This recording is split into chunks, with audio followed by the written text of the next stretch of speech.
Okay, so actually what we say that if maps, so it's other way to say if maps are converged in sequence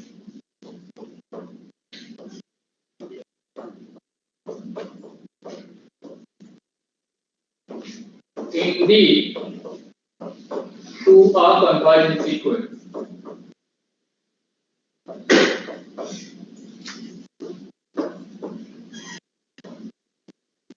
In R, basically. So, I think you have already noticed that most of our discussion we are considering the D space as whole real life to a convergent sequence. Generalize this idea, especially in metric space. We have to. In general, don't consider the whole space as R, but in R. Instead of that, you may consider a non-metric. You have already noticed in the of discussion. So, what we are considering the space as whole real life. Generalize this idea, especially in metric space, whole real life. We have a sequence in general, don't consider the whole space as R, but in R. Instead of that, so you may consider a non-metric. You have already noticed in the discussion. So, what we are considering the space as whole real life. Generalize this idea, especially in metric space, whole real life. We have a sequence in general, don't consider the whole space as R, but in R. So, you may consider a non-metric. You have already noticed in the discussion. So, what we are considering the space as whole real life. Generalize this idea, especially in metric space, whole real life. We have a sequence in general, don't consider the whole space as R, but in R. So, you may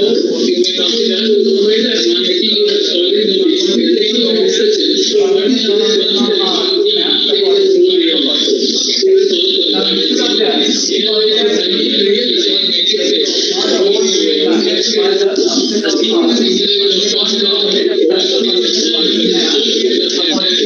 non-metric. You have already noticed in the discussion. So, what we are considering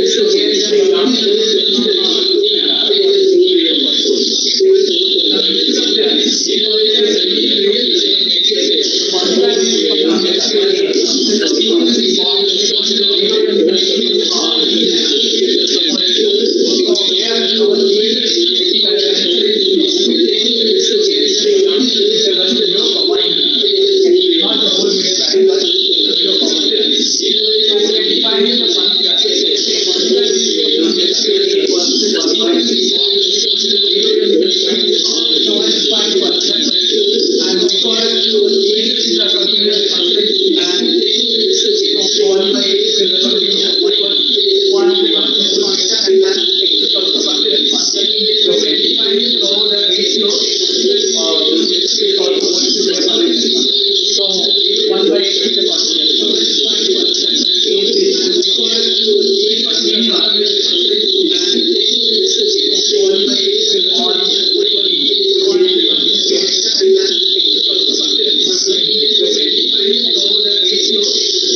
Now, instead of that,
Now, what about the uniform continuous function? unit map of all the sequences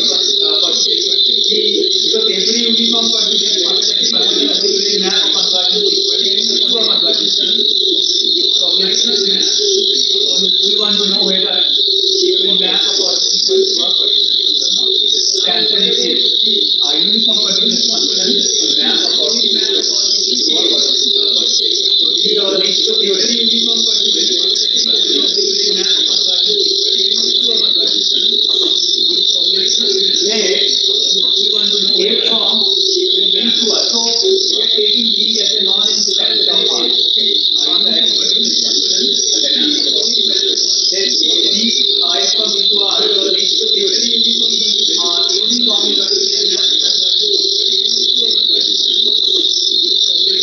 Let A form will be to us. So we are taking B as a non-independent of R.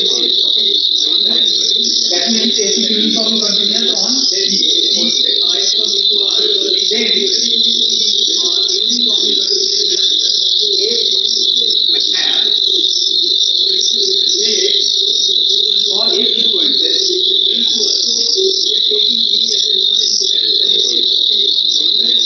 That is A is uniformly continuous on to Z all these sequences.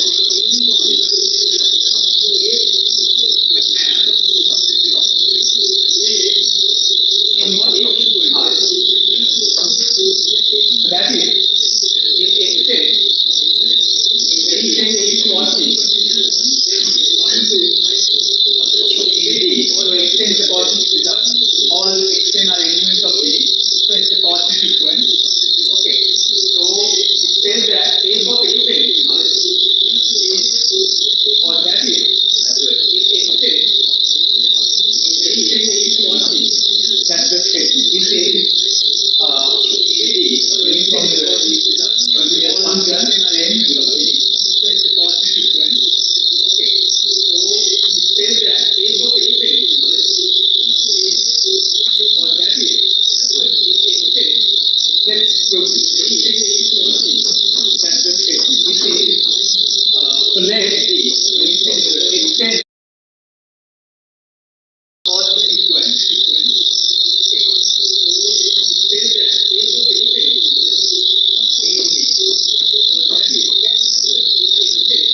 we have to show that's the statement. So let A of Xn is called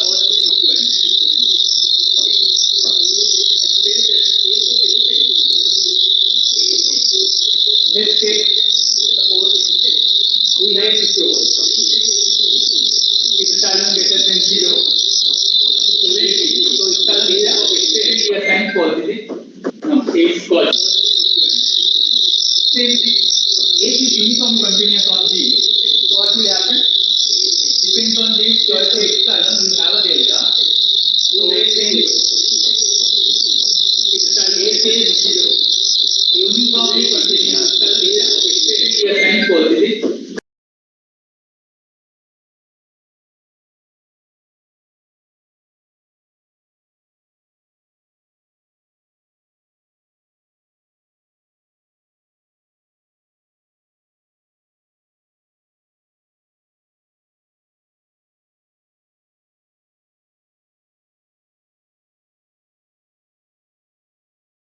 Y less than delta implies that f of xa, f of y less than epsilon. Correct. This is the definition of uniform continuous. So xy belongs to D with x minus y less than D, a delta imply f of x minus f of y less than epsilon. Okay. So whatever pair of points we have in the set D, if they satisfy this criteria that their difference is less than delta, then the difference between fx and f of y, absolute difference, is less than epsilon. Okay, good. So also your xn is a Cauchy sequence, correct? So we use that fact as well. Okay. So also there exists a positive integer k such that xn minus xn less than delta for all n greater than k. This is the definition of Cauchy sequence. Because xn is a Cauchy sequence, so there will exist a positive integer k such that if n and n are greater than k, then mod value of xn minus xn is less than delta. Because delta is a positive number, so you will have this. Okay. So this k depends on the choice of delta. Okay. Whatever delta you have over here, it depends on that. So this delta is delta 10. Now you see that because xn minus xm is less than delta, what will happen? And xn or xm are points of D. So this will imply that f of xn minus f of xm is less than epsilon. Okay. So from these and these, what we have? So therefore,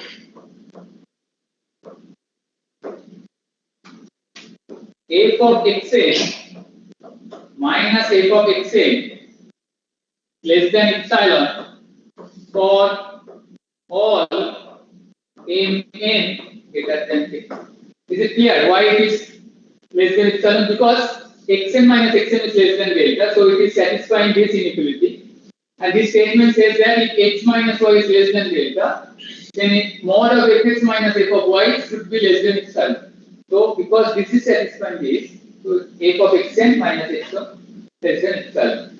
Now this is the definition of Cauchy sequence, correct? So this proves that f of xn is a Cauchy sequence. Okay, because for any positive epsilon greater than 0, so we have a positive integer k such that mn greater than k, f of xn minus f of xn is less than epsilon. Okay, so thus f of xn is Cauchy. So to prove that a uniform, so if a function is uniformly continuous, then it will map a Cauchy sequence to a Cauchy sequence. Is it clear? Now obviously, so this is necessary condition. If it is uniformly continuous, it should map a Cauchy sequence to Cauchy sequence. So is it sufficient? So suppose I give you a function which maps Cauchy sequences to Cauchy sequences. Can we say that it will be uniformly continuous? So that means whether the converse of the statement is true. The answer is, so any idea what to do? Any idea? E to the power x. Okay. So if we have a Cauchy sequence, Will it map Cauchy sequence to a Cauchy sequence? You have to first define domain and then also. Okay. Okay. So take this example. The answer is no. I think it is properly, but you have to say the domain and everything properly. Let's say d equals to 0 to infinity.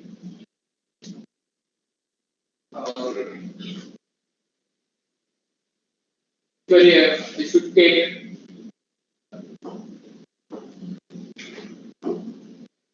those 0 to infinity.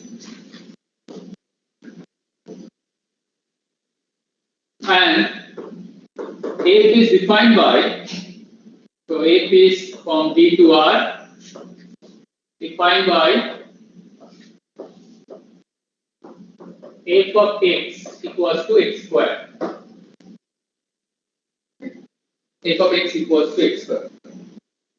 So first we will prove that this function maps Cauchy sequences to Cauchy sequence. Okay. So first we will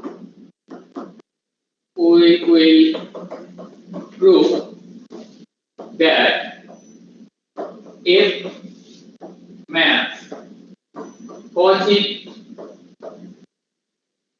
sequences of D onto Cauchy sequences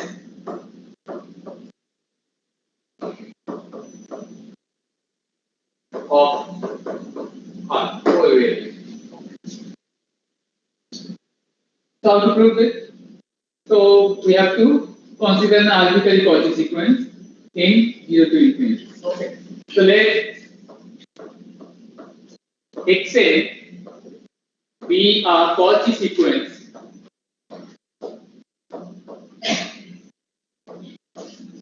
in D. Correct. Let Xn be a Cauchy sequence in D. What you have to prove? We have to show that f of Xn is Cauchy sequence. Okay. So we have to show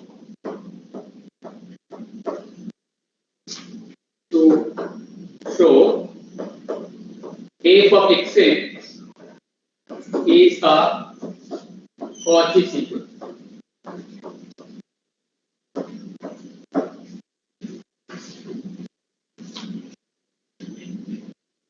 Also, we'll have to choose an epsilon greater than 0. Okay. So let epsilon greater than 0 be given. Since Xn is a Cauchy sequence, so what will happen? So then there exists a positive integer k such that Xn minus Xn is less than epsilon for all n greater than k. We might need to adjust over here later, but let's say Xn minus Xn is less than epsilon for all n greater than k. Okay. So now calculate f of Xn minus f of Xn where n are greater than k. Okay.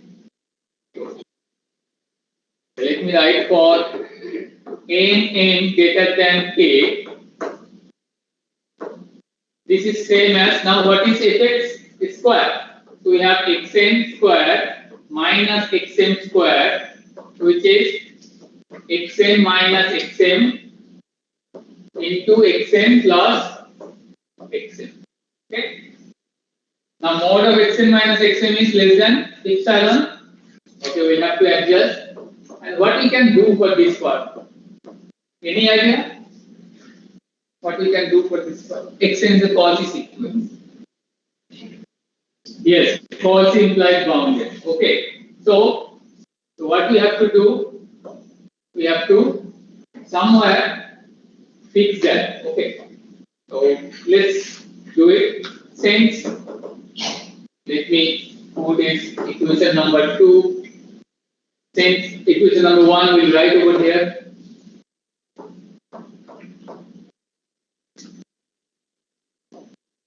Since Xn is Cauchy,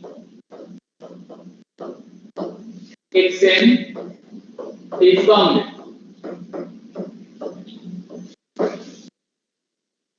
So thus, there exists an n greater than 0 such that Xn is less than n for all n belongs to natural number. Right, because it's a bounded. So we have mod of Xn is less than. So therefore,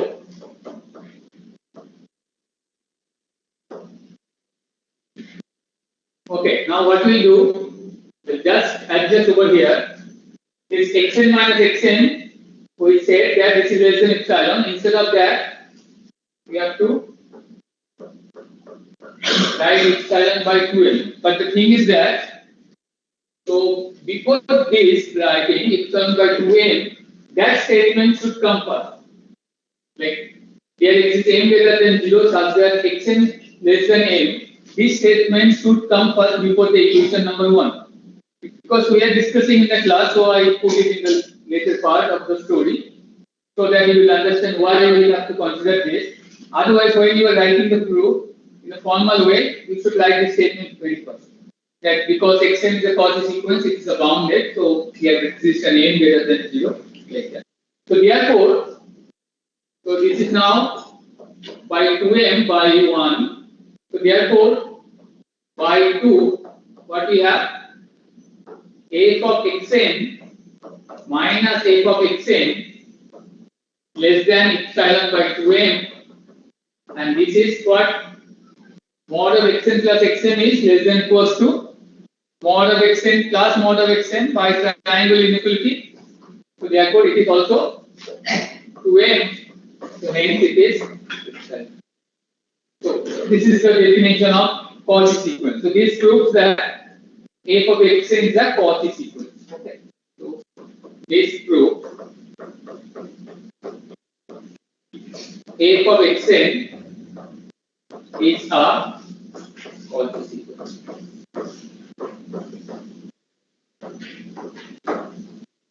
Okay, since xn is an arbitrary Cauchy sequence, so we can say that this function maps Cauchy sequences to Cauchy sequences. Okay. Now what about uniform continuity? Okay. Now we have to show that f is not a uniformly continuous function. Okay. Now we show that the second step we now show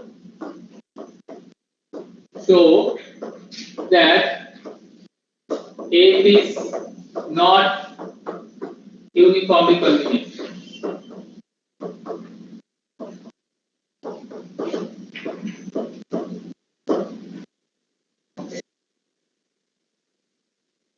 So let's say it's uniformly continuous. Okay. So let's say what happened, let for a given so whatever creates an epsilon and there exists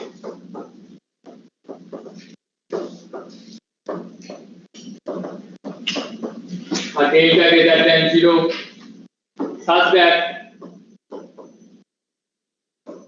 x minus y less than delta.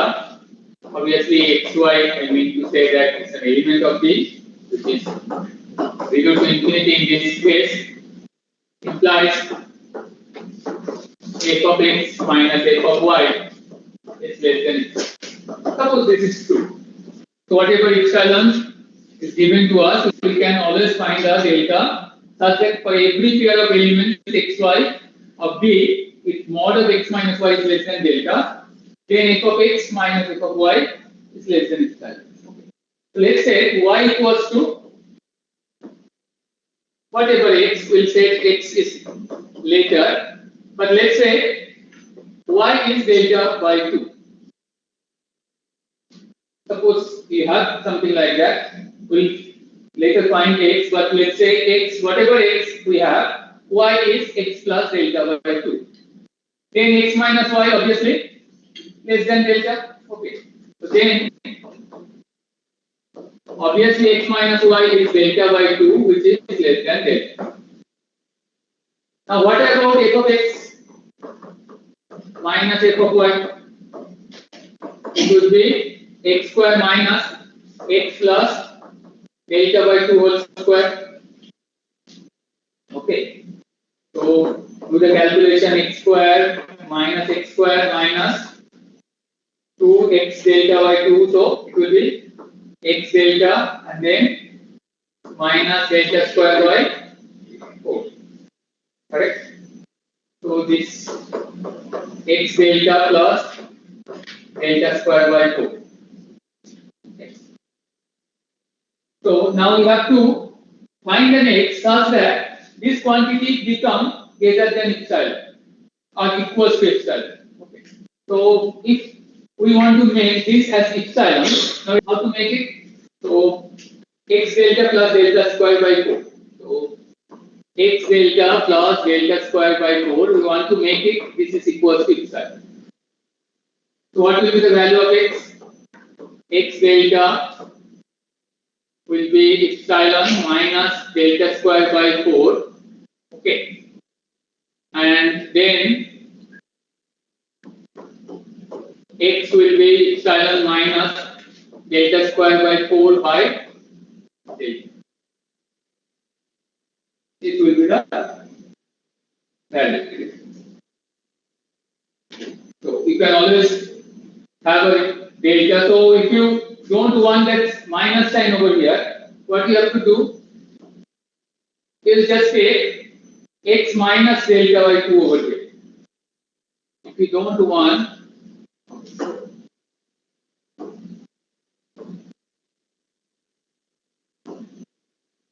so then x minus delta by 2. So you have delta by 2 again and fine. But here you have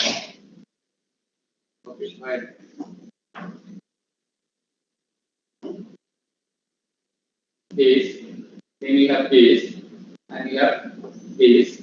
Okay. And we want, okay, what is this is plus, and this will be minus. Fine till now, is it fine? Okay. Now we want this as, so this part will be minus, now this will be plus. Now this is obviously positive number. So say x equals to this. So if we have x and y will be, so for x equals to epsilon plus delta square by 4 by delta, and y equals to x minus delta by 2.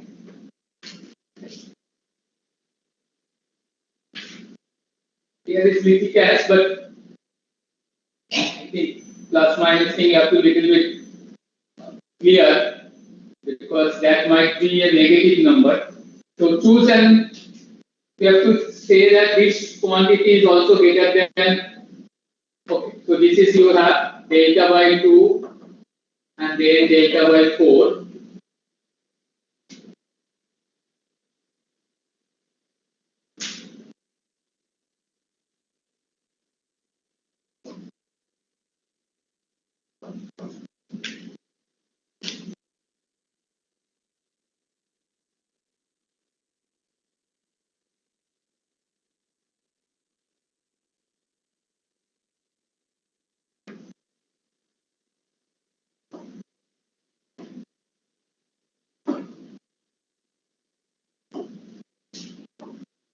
Delta by 2, and like do the calculation a little bit. You will suitably find x and x, so that x minus y, that difference will be less than delta, but f of x minus f of y will be greater than epsilon. Actually, that my first part was clear basically. You can, because if something x minus y less than delta, work for one delta. If you take a delta which is less smaller than that, it's also going to work by that definition. Okay. So therefore, what I did initially, x delta plus delta square by 4, that will work actually. So what I am saying, suppose you have that x minus y less than delta, for which f of x minus f of y less than epsilon. If it is work for this delta, you can always choose a delta 1 which will be less than delta, and also less than epsilon. You can always choose, because if it is smaller, it's definitely going to satisfy that inequality. Okay. So because of that, you can start with whatever I did. So the main thing is that you can always find an x and y. You can do the little bit calculation and adjust it, so that you can prove that x minus y is less than delta, whatever delta you have, but f of x minus f of y should be greater than 7. Okay. So complete the whole thing over here. So this proves that we have a function. What is that function? F of x equals to x square, which maps Cauchy sequences to Cauchy sequences, but it is not a uniformly continuous function. Okay, so what we learned till now? We learned that a continuous function might not map a Cauchy sequences to a Cauchy sequence. Okay, but uniformly continuous function. So what we learned till now is that continuous function is not enough that it will necessarily imply that Cauchy sequences will map to a Cauchy sequence. And uniformly continuous, also we learn that uniformly continuous function maps Cauchy sequences to Cauchy sequences, but it is not a sufficient condition. So obviously you can see that there is a gap in between two definitions, continuity and uniform continuity. Okay. So now we fill the gap and we define a new function. It's called Cauchy continuous function. Okay. What is the definition? So we define a new function. So let A from B, A from B to R be a function. Then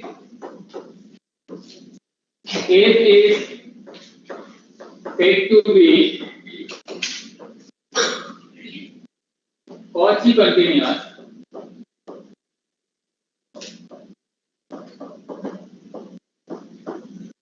if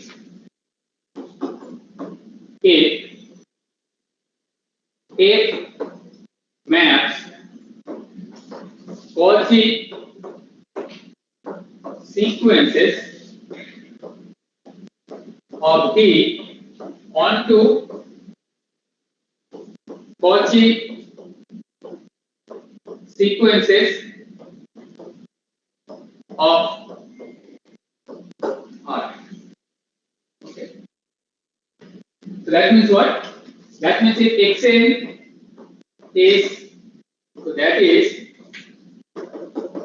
if Xn is Cauchy in D, then F of Xn is Cauchy in R.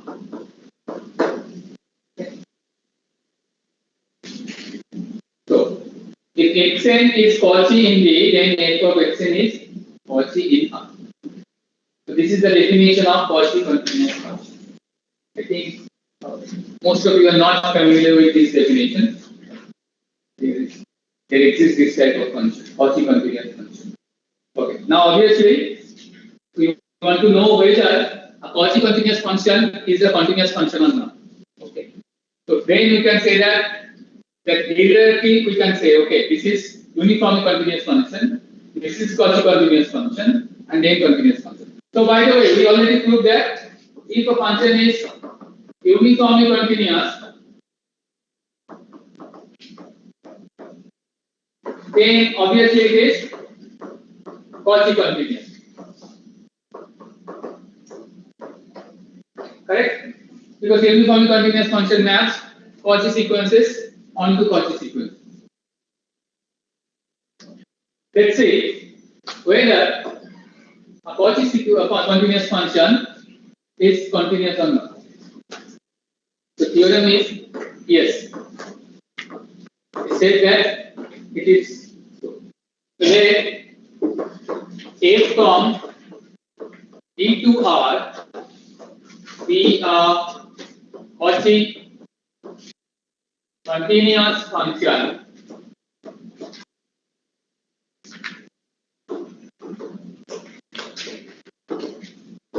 then F is continuous on D. Proof is actually very easy. So in that previous statement, it has already going to be Onto it does not matter, onto something like that. So because if it is then it's okay, so what is in the previous statement you have mentioned it as all. a Cauchy sequence map It maps Cauchy sequences onto a Cauchy sequences. So onto in the sense that whatever xn you will choose, f of xn is obviously a point in the domain. That's how it's onto. The function itself is not an onto function. It's mapped Cauchy sequence onto a Cauchy sequence. That's how it's become onto. That does not mean such. It does not mean surjective. It just means that it maps Cauchy sequence onto Cauchy sequence. Okay. So f is a continuous function on D. Let's try to prove it. Proof is very easy.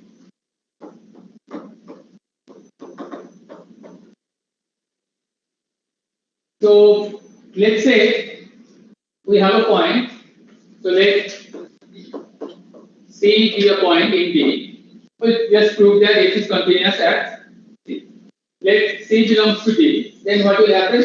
So then, okay, not then. Why is it?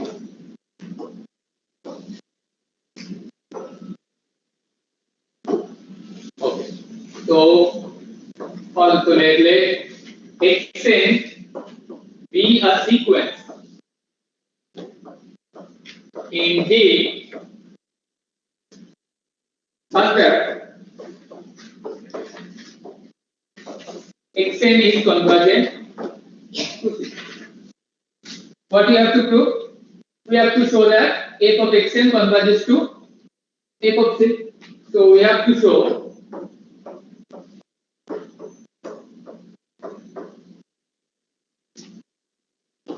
f of xn converges to f of C.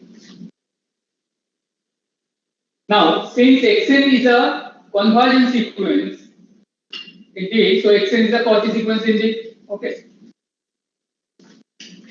Since xn is a convergent sequence,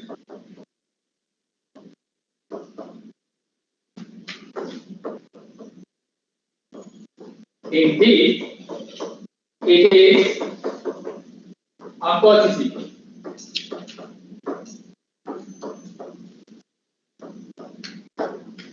Now, since f is a Cauchy continuous function, so f of xn is a Cauchy. So, therefore, thus f of xn is a Cauchy sequence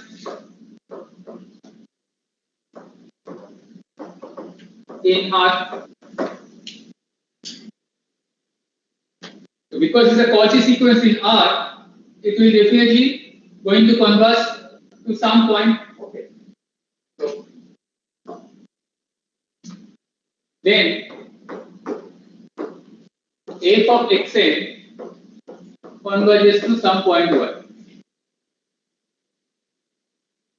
We have to show that y is nothing but f of x. We have to show that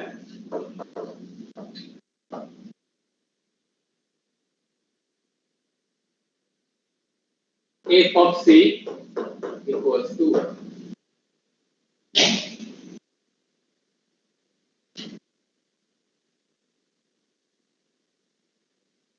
How to show it? Any idea?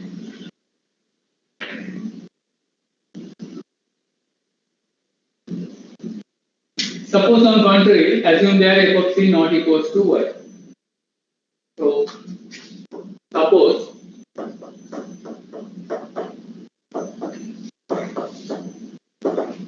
f of c not equals to y. Define a sequence. Define a sequence Zn in D as follows.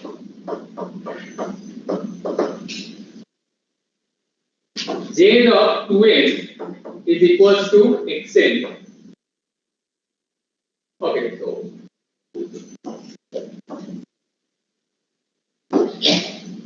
and Z of 2n plus 1 is equals to c. Now it is a Cauchy sequence. Why? Because xn is convergent to c. C. So we have a sequence Jn whose even term converges to C, odd term converges to C. The sequence itself converges to C. So therefore, Jn is a Cauchy sequence. Okay. So clearly, Jn is a Cauchy sequence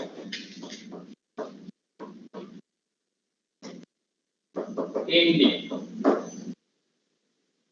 Now, since f is a Cauchy continuous function, f of Jn should be a Cauchy sequence. Since f is Cauchy continuous, f is Cauchy continuous, f of Jn is Cauchy. But you can see that it is not a Cauchy sequence. F of Jn is not a Cauchy sequence. Why? Can you tell me why? It's very easy. Why f of Jn is not a Cauchy sequence?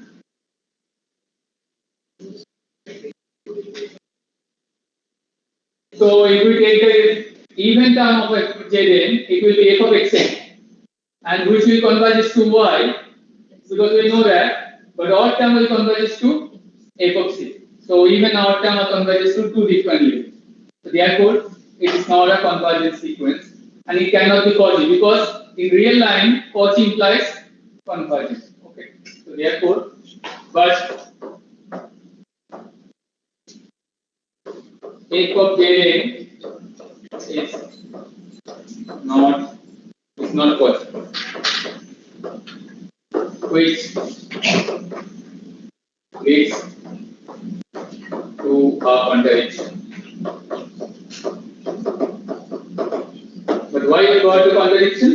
Because we assume that f of c not equals to 1. So this proves that f of xn should converge to hence f of xn. This writing f of xn converges to.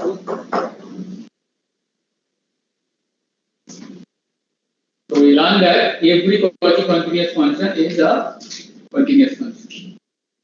Any questions?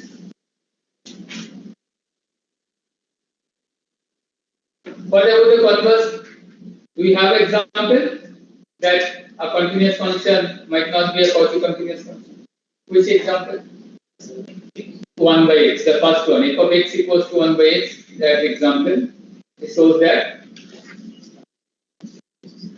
yeah, it's a continuous function, but it's not a Cauchy continuous. Thus, we learn that following thing: uniform continuity implies Cauchy continuity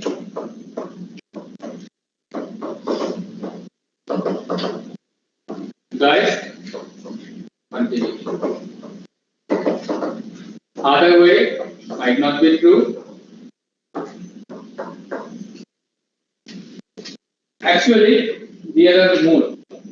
Lipschitz continuous function is there, and then below there are more other quasi-continuous function is there. Even recently, strongly uniformly continuous function is there. Split continuous function is there. There are several types of continuous functions. That's one particular area of research. I am also doing the research in that area, different type of continuous function. Not over real line, obviously. It's either in topological space or in metric space. To study the spaces where you have all these features, like where these different type of continuity are equivalent. So anyway.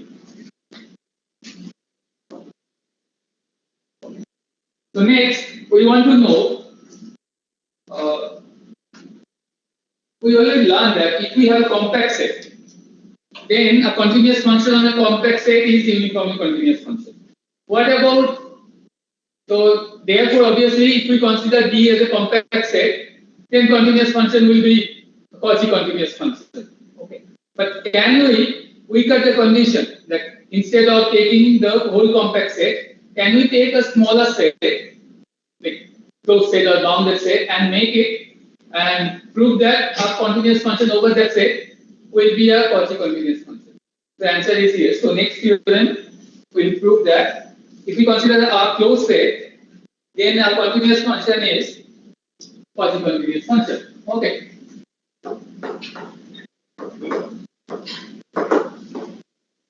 Let D be a closed subset of R. Let A from D to R be a continuous function.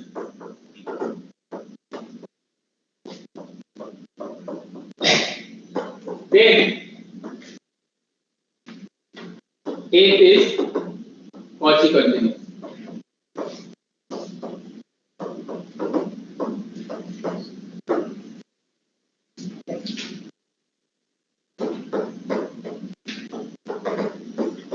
Any idea how to prove it? It's very trivial proof. So we have to show, so we have to, let's say, xn be a Cauchy sequence in D.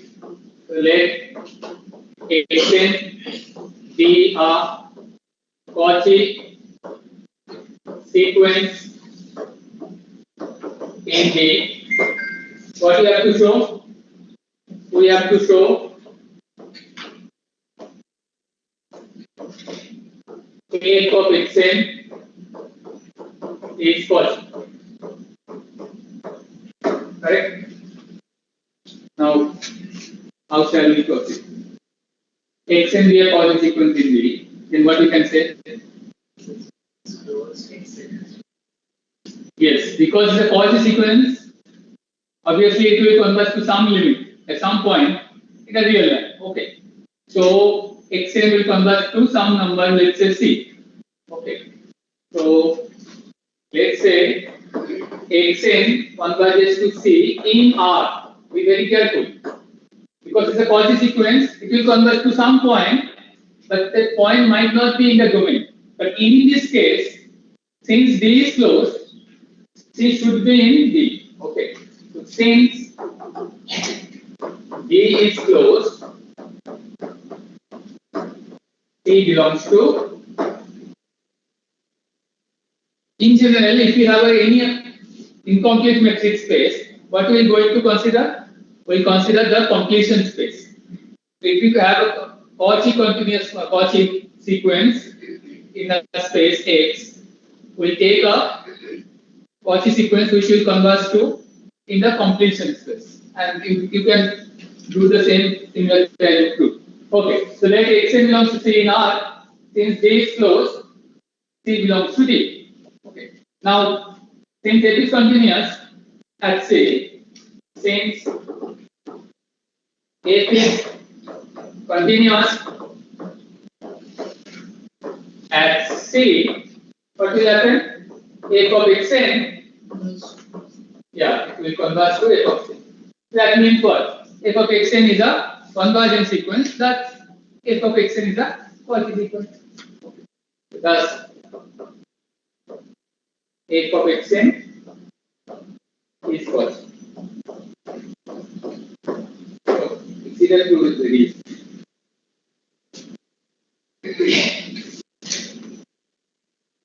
Right? Okay. Now we want to learn about the condition on B, so that we can say that if a function is Cauchy continuous on that set, it will be uniformly continuous. Okay. Obviously, if it is compact, then it will be. But we want much richer condition than compactness. Okay. So, any idea of what condition will it work? I mean, think about that. From continuity to uniform continuity, the path between continuity to uniform continuity, you have to consider compactness. Okay, by the way, if we consider D is a closed subset, can we say that if a function is continuous on a closed subset, it will be uniformly continuous? No, it will not be uniformly continuous function. What is the example? F of x equals to x squared. That D is left closed, right open. It's a closed set, and we learned that that is not a uniformly continuous function. So from a path between continuity to uniform continuity, you have to consider the boundedness is not enough. Hey, closeness is not enough. You need to consider boundedness over there and to get a compact set so that you can go from continuity to uniform continuity. Now from continuity to Cauchy continuity, we can reach via closeness. Now from continuity to Cauchy continuity to uniform continuity, how will go? They just need to consider boundedness. Then we'll reach the whole part. Okay, that's the idea. So next thing we'll consider the theorem. Let D be a bounded subset of R and A from D to R be Cauchy continuous. Then A is uniformly continuous on B. Okay, actually proof is almost similar to the proof where we prove that a continuous function is uniformly continuous on a compact set. Okay, we'll almost repeat the proof. So I'm not proving it right now. In a tutorial, we'll go through that proof. Okay, because it's almost similar. Maybe at the very last 2-3 lines, you have to change the proof.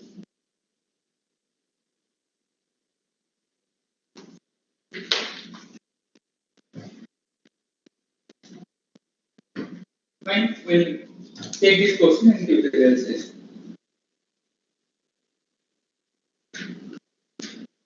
Follow. So proof similar to the proof of Cauchy continuity implies uniform continuity on compact.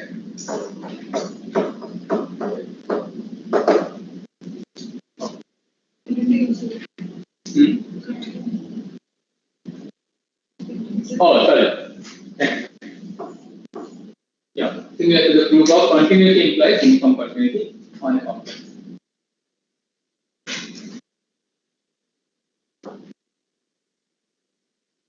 Okay, by the way, if we have a bounded set, okay, so can we say that continuous function on a bounded set is bounded?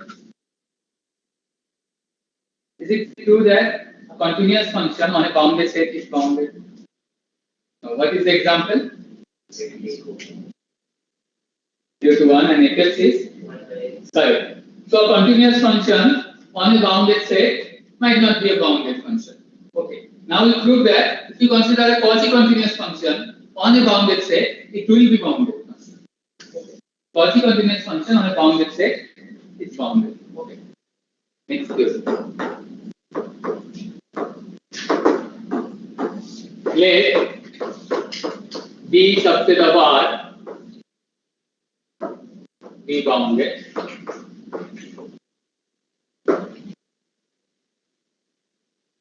Okay. And A from D to R be Cauchy continuous.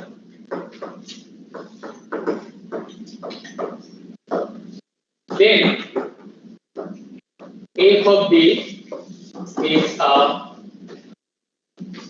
bounded subset of R. In other words, that is, F is bounded on bounded on D. Any idea how shall we proceed?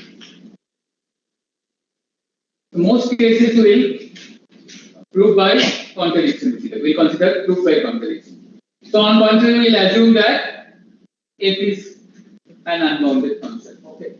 So prove. Suppose on contrary,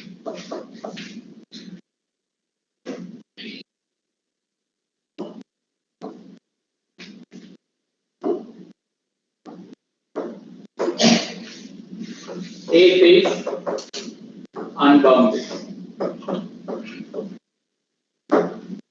Then what? Unbounded means what? For each positive integer n, you will have a point in the domain x such that f of x greater than n. Okay. So then, for each n belongs to n, here it says xn belongs to D such that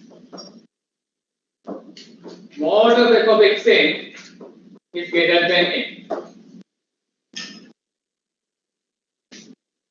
So remember this, we have to use the fact that f is a quasi-continuous function. That means we have to consider a quasi-sequence. We have to get a quasi-sequence somehow. Okay, anyway, so for each positive integer n, we find an element. So they denote that element by xn such that f of xn is greater than n. Okay, then what? So xn is a sequence in the. Okay, so we have a sequence xn in D. And what you can say? D is a bounded set, so sequence is a bounded sequence, and then by Gaussian-Oester's theorem, xn has a convergence of sequence. Okay. Thus, xn has a convergent subsequence xrn in D by Gaussian-Oester's theorem.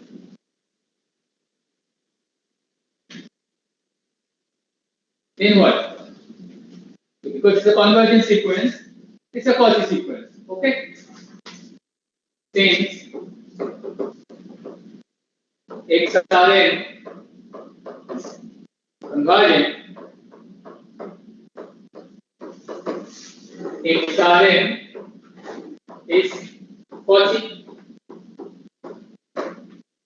and since f is quasi-continuous, so f of xrn is also quasi. Since okay, so you're writing. I'll say the notes later, but anyway, if you're writing, so it's a convergent subsequence xrn in D by Gaussian-Oester's theorem. Now, since xrn is convergent, so therefore if xrn is quasi. Now, since f is quasi-continuous function, so since is quasi-continuous,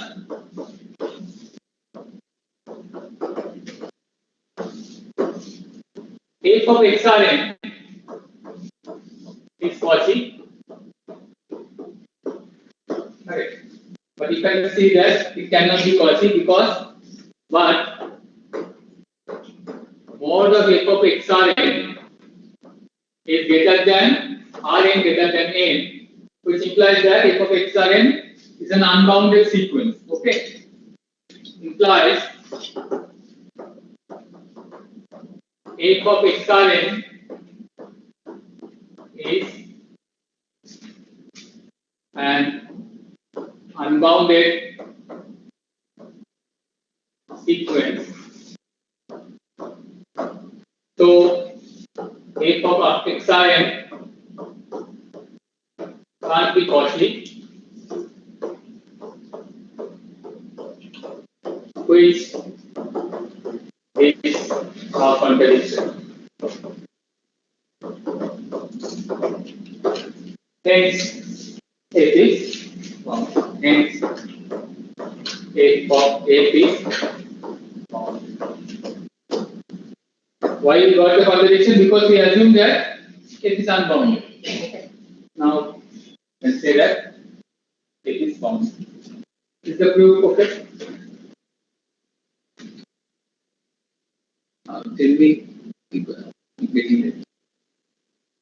Fine.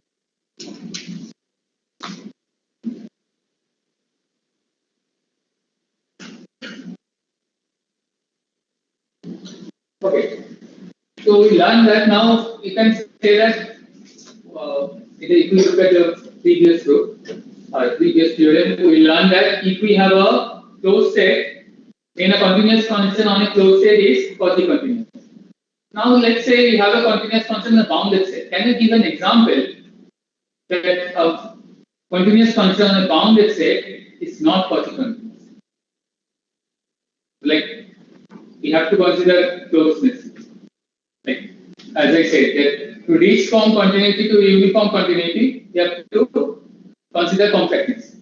So one way is that we consider closeness, then we reach at the point of quasi-continuity, and then we'll consider boundedness, we'll reach at uniform continuity. Now instead of closeness, suppose we consider bounded set. So can we reach quasi-continuity from continuity via the consideration that D is a bounded set? Is it possible? If it is not, then can you have an example of a function which will say that okay, this will not go through? So here is the example.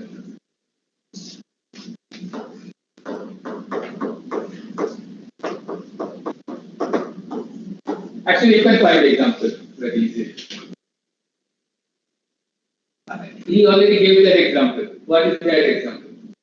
F of x equals to 1 by x, and it's not a quasi function. Why it's not bounded? Because correct. F from 0, 1 to r defined by f of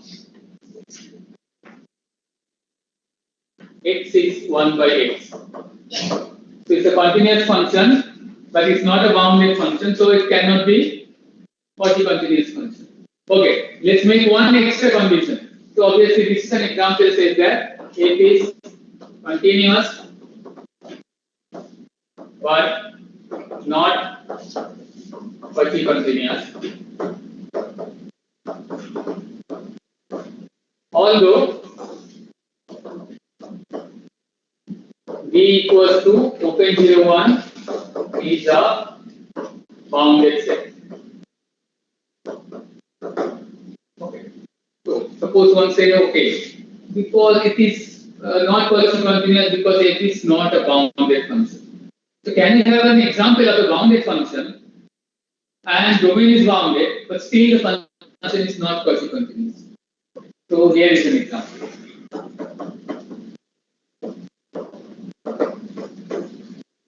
Same domain I will take,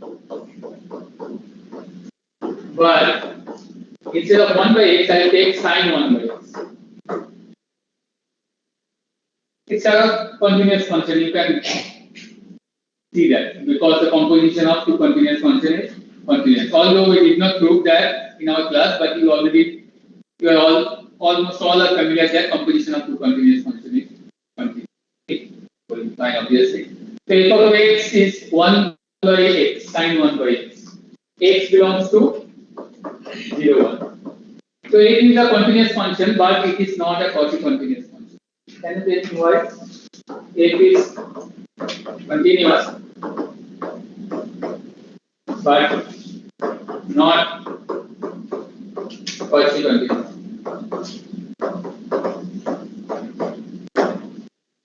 Can we have a quasi-sequence? But f of xrn will be not possible. Correct. We'll take the sequence in such a way that f of xrn will be an oscillating sequence. because we have a sine function. Okay. So what we do? We take xn equals to 2 by n pi. So it will be n pi by 2. So if n is even number, you will have 0. If it is an odd number, you will have 1 or minus 1. Okay. So it will not going to be. So it's Cauchy. Why it is Cauchy? Because this converges to 0 in real line. So obviously that means this is Cauchy in the real line. So therefore it will be Cauchy in the 0, 1 as well. Okay. So since 0, so xn is Cauchy in 0, 1, but f of xrn, so f of xn is not.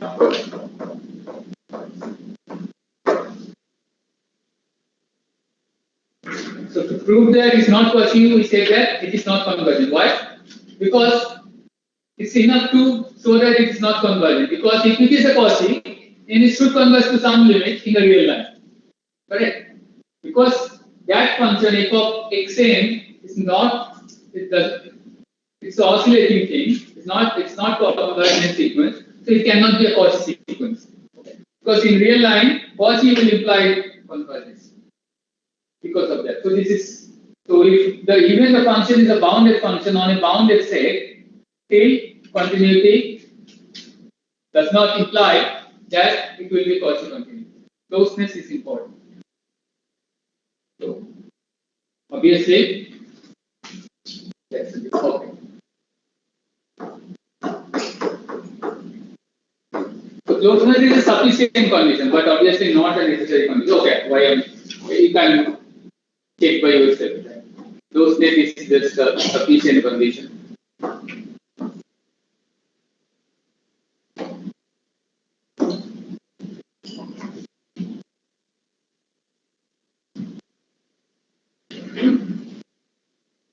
Okay, now we will just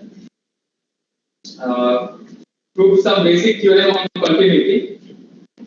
I think I have some time. What is your 20 minutes? 20 minutes. Okay.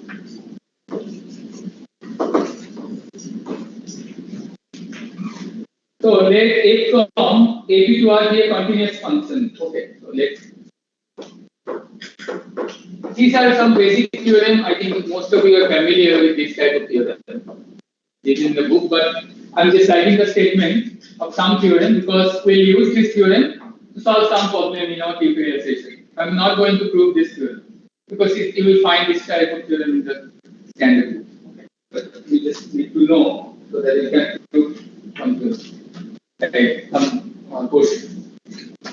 Let it be continuous.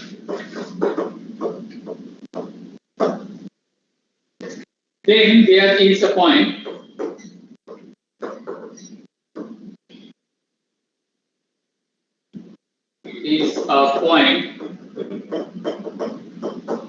C in AB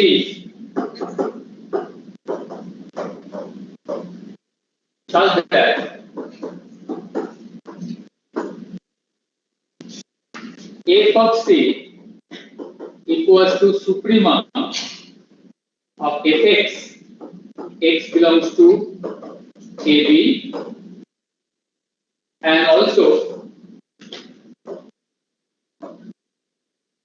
there is a point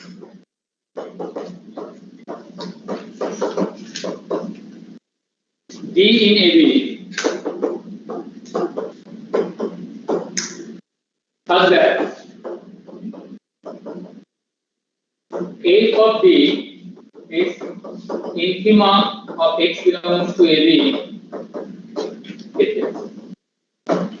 So you will get an infimum and supremum of the function if we have a continuous function defined on a closed and bounded set. It is the property of compactness of closed and bounded set. Because of that, you have the supremum and infimum. If you go through the proof, you will find that it is the closed and boundedness property together will imply that this will be true.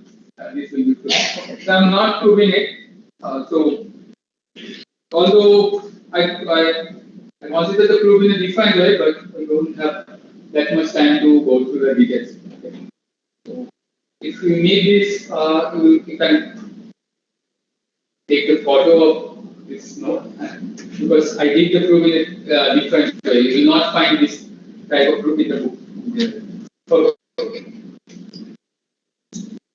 Next theorem we consider. So this is a theorem to learn that if we have a function, continuous function defined on a closed and bounded set, then it will attain its supremum and infimum on that set. Next theorem.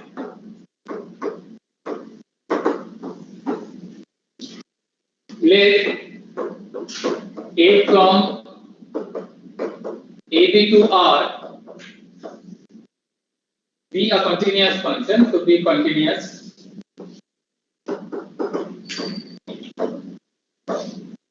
and f of A is less than f of B, then for all y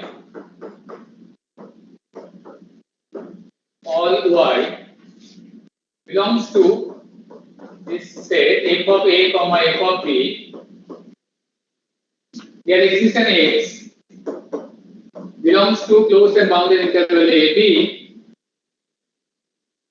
Actually, you need just open interval because possible.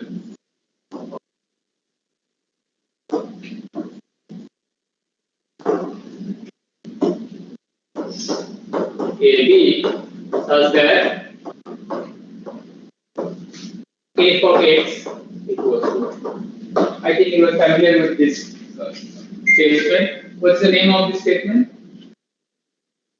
Called intermediate value theorem. So if we have a number in between f of A and f of B, then here will exist an x such that f of x will be equal to 1.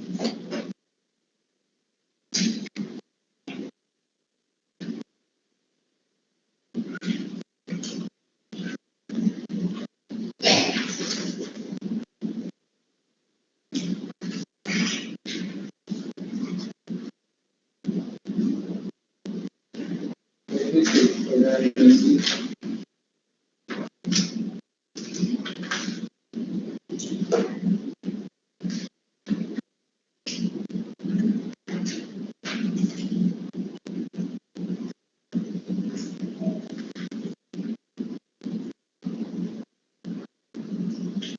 Okay, something we'll discuss in the tutorial again. So one more thing, I will write one definition and then a statement. So definition is that it's called intermediate value property. So we learned that if the function is continuous, then it will satisfy a property. We will call this property as intermediate value property. So we'll see that if a function, there exists some function which satisfy intermediate value property, still the function is not continuous. So it is just a necessary condition, but not a sufficient condition. Okay. So first of all, let me write down the definition, then I'll give you the example. So a function a from AB to R is said to satisfy the intermediate value property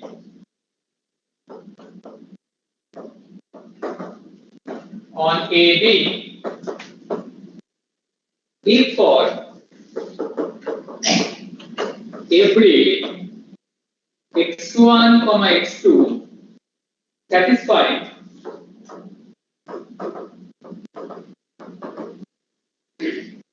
A less than equals to x1 less than x2 less than equals to B, and for every k K between f of x1 and f of x2. Here it says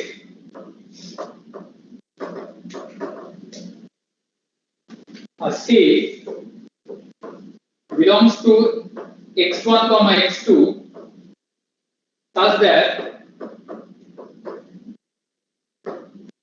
f of c equals to k. This is called intermediate value property.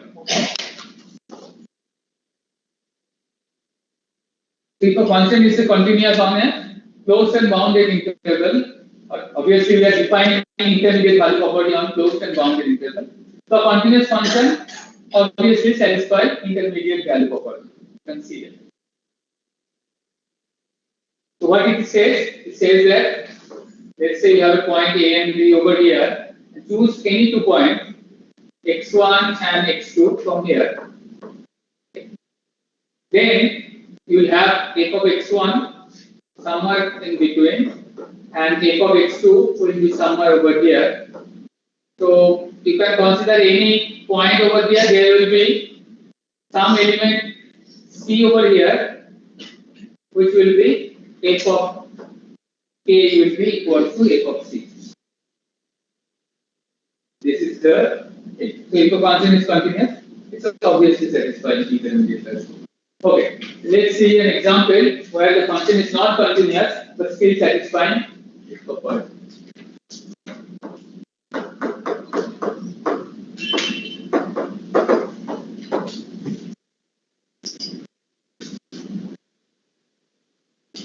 So its idea is that you have to make a graph in such a way that it will cover every point. Like some gap will be there, that will violate the idea that it will be continuous. But you have to also make it such a way that some point in between also going to cover something like that. That's the idea. So what we define? Let me define a from 0, 3 or 0, 2 to r by f of x equals to x if 0 less than equals to x less than 1, and we take 3 minus x if 1 less than x less than equals to 2. Okay. So let's go to that. Okay. Yeah, I'm almost done.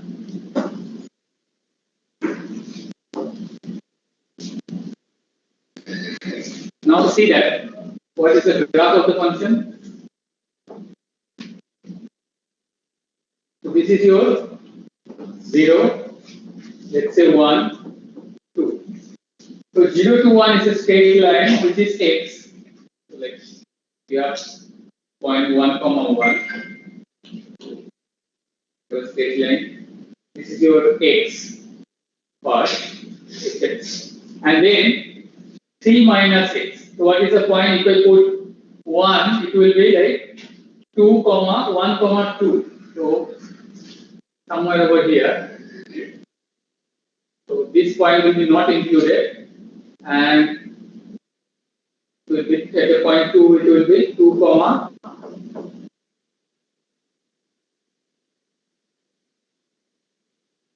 something like this.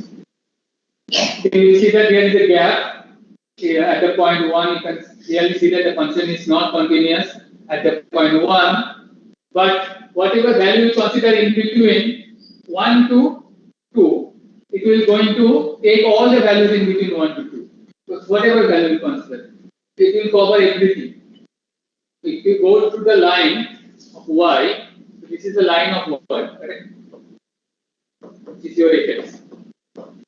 So from here to this part is covering all the values in between 0 to 1 of what? And this part is covering all the value in between 2 to 1. Okay. Therefore, whatever point you choose in between 0 to 2, you definitely going to have a point in the domain which will gives you that value. Okay. So because of that, this function is not continuous. This function is not a continuous function, but it satisfies intermediate value property.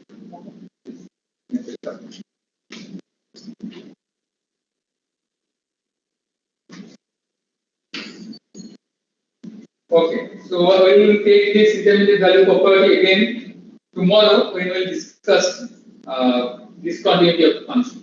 Tomorrow we will discuss discontinuity of the function. So any question? You know. Okay.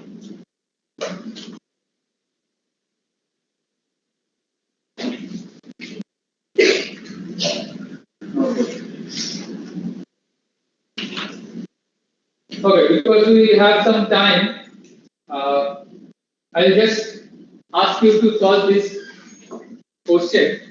It's actually corollary of a previous theorem.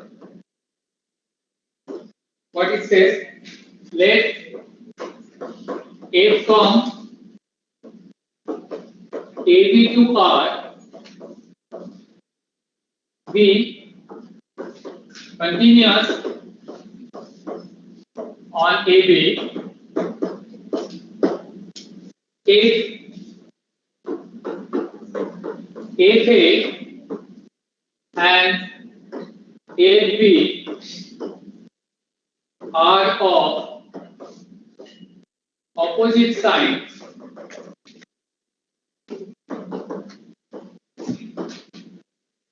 then there exists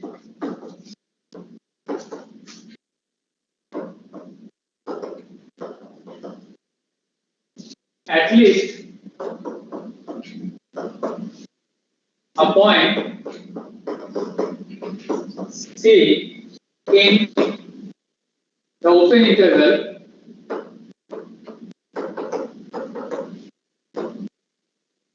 AB such that f of C equals to 0. How to prove it? Very simple. Yeah, so we'll use the intermediate value property or intermediate. So it's not, you don't need that function to be continuous. Even if you have a function which satisfies intermediate value property, still it will work. Why? Because AK and AP are of different sign. Okay. So you have AK and we have one positive and negative. So in between positive and negative number there is a 0. Because there is a 0, that our K is 0 now. So obviously there will be a point which will map to the point 0. Okay. So this is the corollary of intermediate value theorem. It's just a simple exercise type of problem. Okay, you can easily get that thing. So it has implication in solving polynomial equation. You got it? Why? Because what is the polynomial equation? So polynomial equation, we have something like that: Px equals to 0, where P is a polynomial in X. Actually, you don't need a polynomial in X, even if you have just a continuous function. So you have now an algebraic equation where X is a continuous function. Okay, and you want to get the solution of the equation. So what you will do is, suppose you can find 2 points where at one point it is positive, another point it is negative. Then you are definitely sure that there will be a point at which this equation has a solution. Are you getting it? What I am saying? So if we have a px, fx, like let's say you have a function like this, x plus e to the power x equals to 0. Suppose you want to solve this equation. Suppose we can find 2 points where at one point the value of x plus e to the power x is positive and another point the value is negative. Then you are very much sure that there will be a point at which this equation has a solution. That's right. This equation has a solution, x plus e to the power x equals to 0.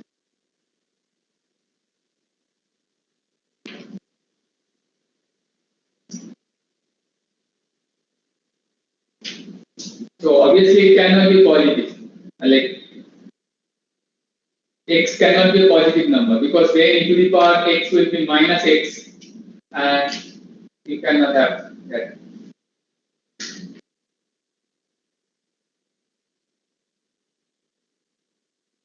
Okay, think about it later whether it has a solution or not. So that's all from my side. We'll again meet tutorial today, second tutorial.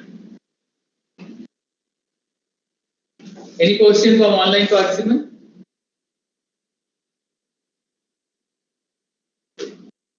No question. So we'll start our next session again after 15 minutes.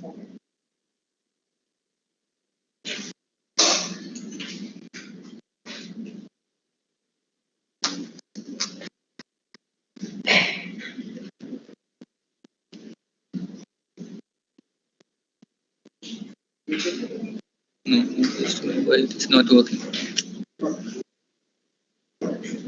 It's not working. Where is the mouse?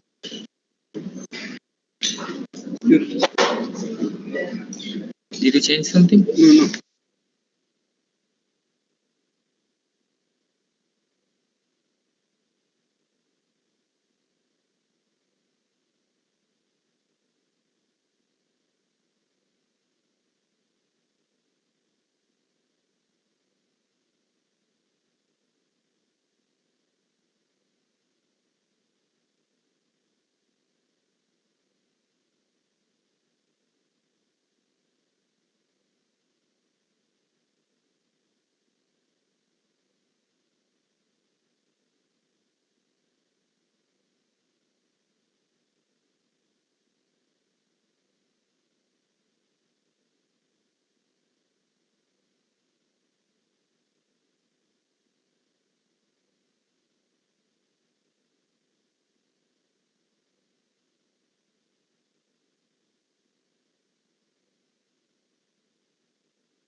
Can you hear? Yes.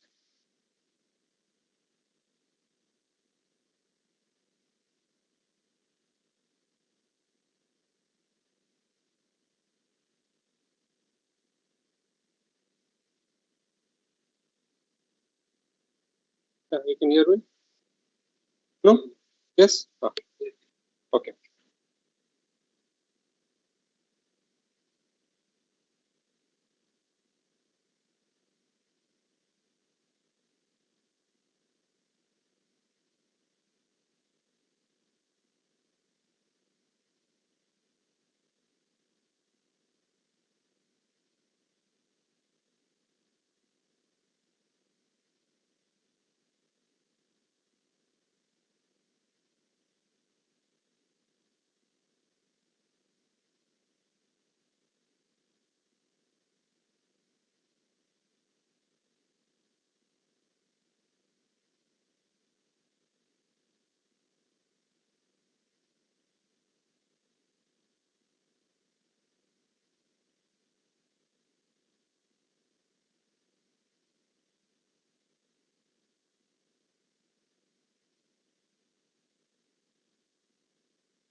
Hello, I'm audible.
Okay, we shall resume now with the second lecture for today.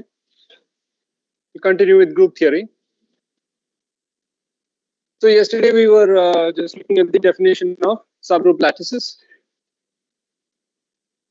So again, I hope that you have read. If you are not familiar with partially ordered sets and lattices before, I hope that you've gone through the notes and just got a basic idea of how they work. Okay.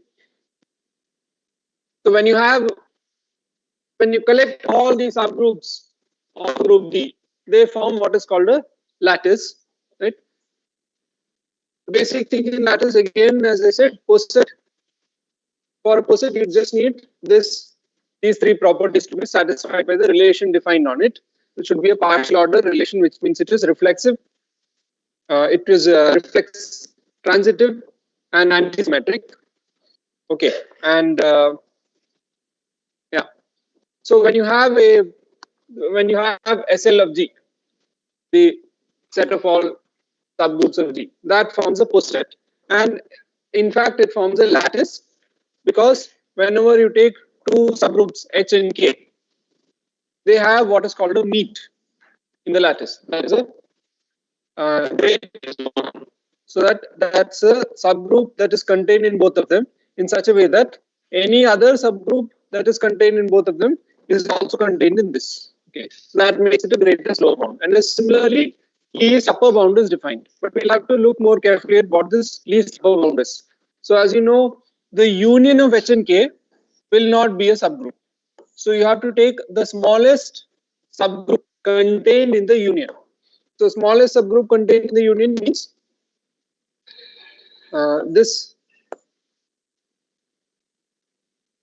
okay, is contained. I'm sorry, not contained in, containing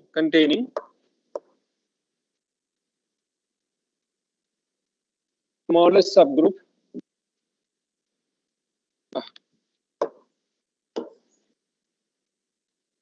Right, that contains the union or equivalently contains both H and K. Let me write it like that. Contains both H and K or contains the union. Okay. What do we mean by smallest? It is the intersection of all the subgroups that contain both H and K. Or it's actually smallest in the sense that if you have any other subgroup that contains both H and K, then this will be a subgroup of that. This will be contained in that. Okay, in that sense, it is the smallest. Not that we count the elements and say smallest. When we say smallest, it is under this ordering, this partial ordering. It's really an ordering where we compare elements. Okay. Okay, fine. We'll move ahead with this. So,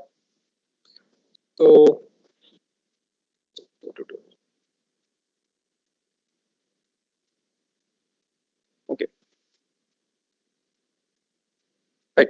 So, one word about the join of two subgroups, that is what we denote as angular bracket H comma K.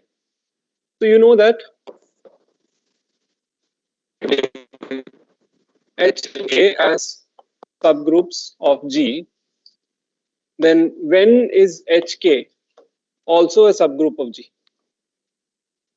We call that HK is the element wise product of elements of H and K respectively.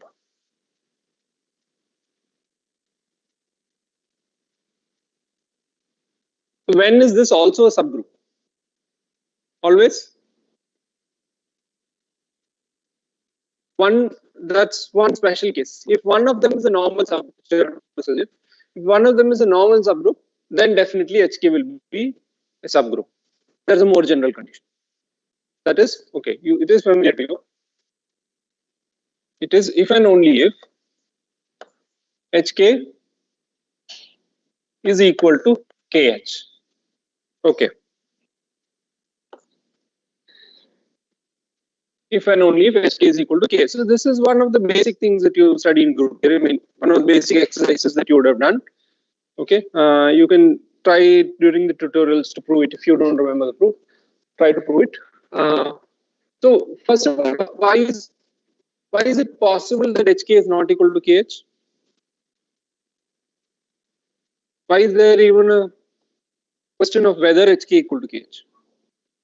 commutativity is not there in general in a group. So it is not generally true that if you take H and K, then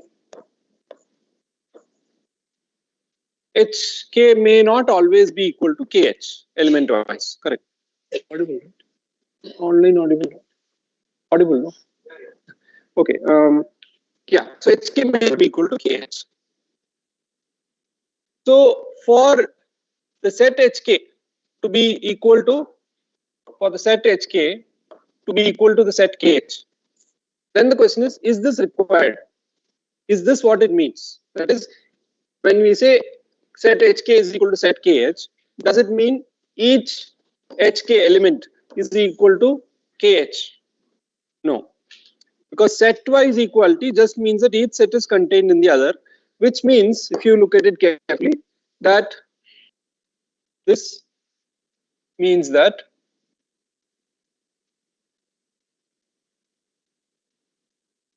for all H in H and K in K, HK is equal to what? KH? No, some K prime H prime.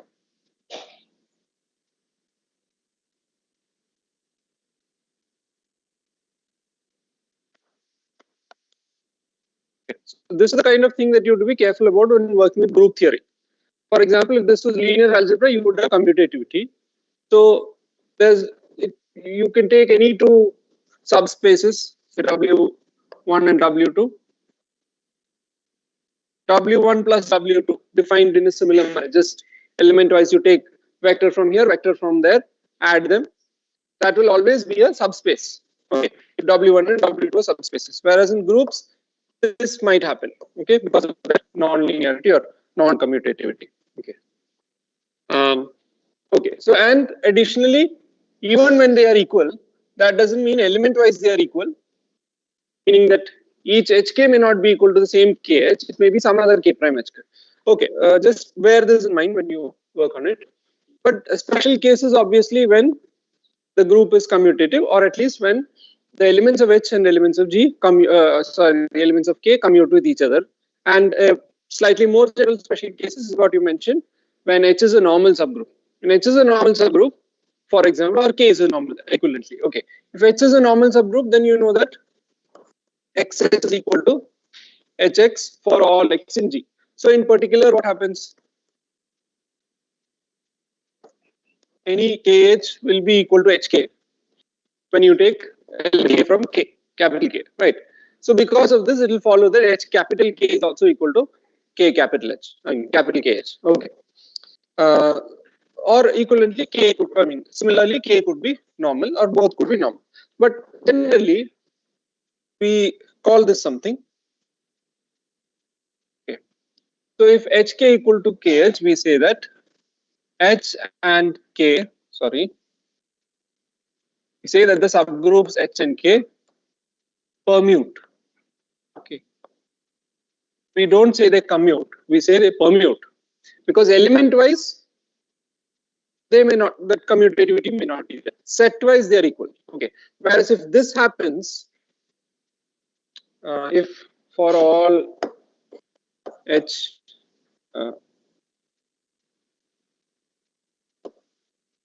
for all H and H, K in K, if this happens, then we say H and K commute with each other. Okay.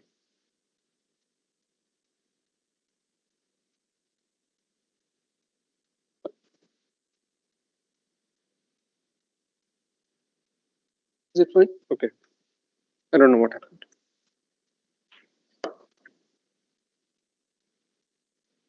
In this case, then we say H and K commute with each other. Okay. Even though the group may not be commutative. Okay. So in this case, I claim that if this happens, then HK is nothing but, I mean, join of H and K, right, in the lattice. So the join notation in lattice theory is this V symbol. Okay, that is for join. So join in that case is, this is always true anyway, just by definition. it's equal to HK, the product, element-wise product.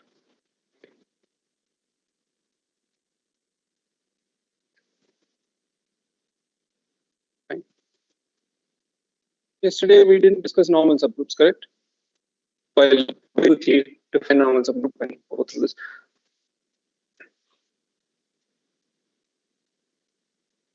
Okay, there are different ways to motivate normal subgroups. One is that you can ask when you take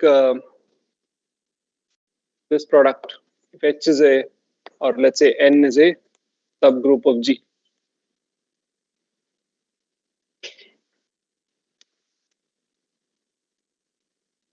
If Xn is equal to Nx for all, because we see that that may not sometimes be true.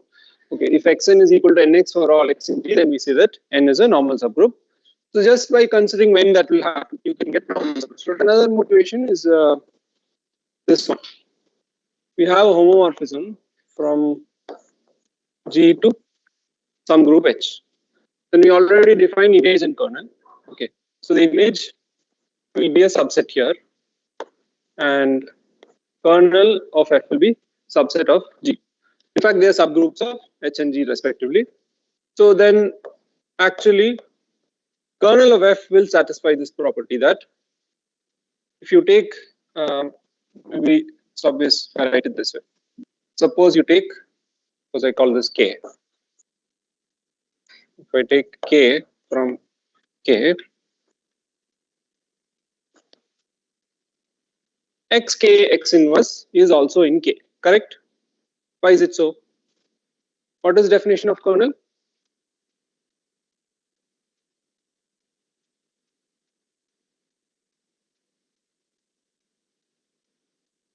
It's the set of all elements of G that map to the identity element of H. I'll start writing identity element as 1 instead of E. Okay, because I prefer that notation. Multiplicatively, if we are writing using additive notation, I'll write 0. So here I'll write 1. Okay, so XK X inverse belongs to K. Why? Because obviously f of xk x inverse is equal to f of x k f of x inverse by homomorphism property. Okay, and this is 1 as we know of H, right?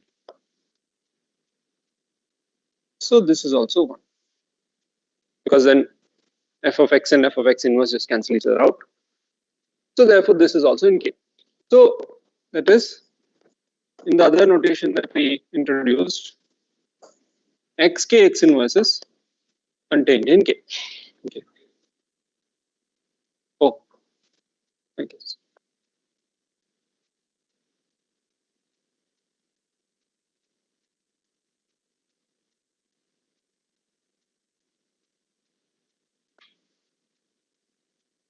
Sorry, I think the sharing stopped for a minute. I'll share again.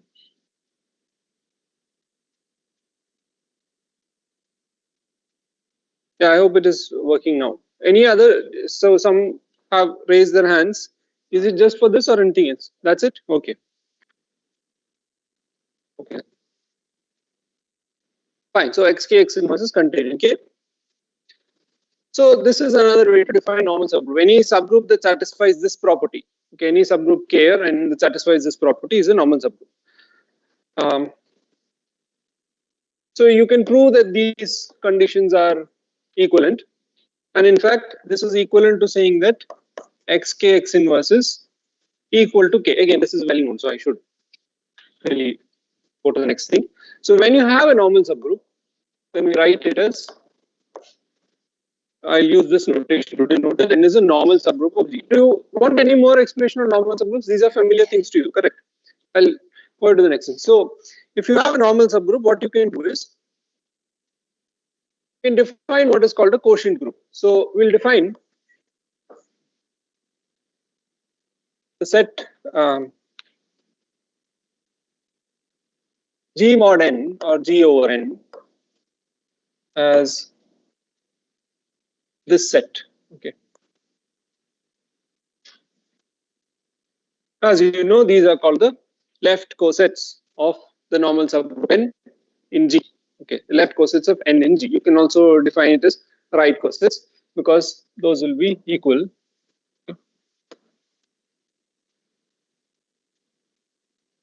In fact, yet another characterization of normal subgroups is it's a subgroup for which every left coset is also a right coset. We are not saying that for every x, xn is equal to nx.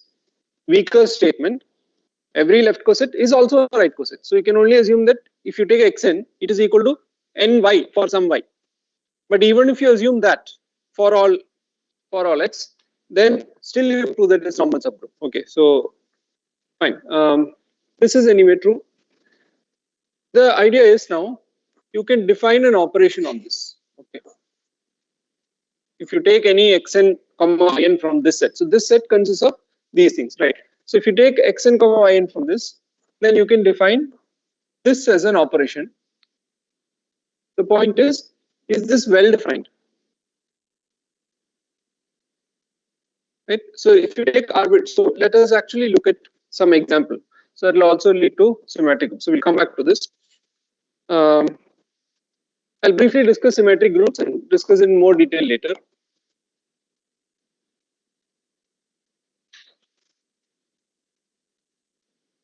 We'll come back to normal subgroup because this is a good example for what would be normal and not normal. Okay.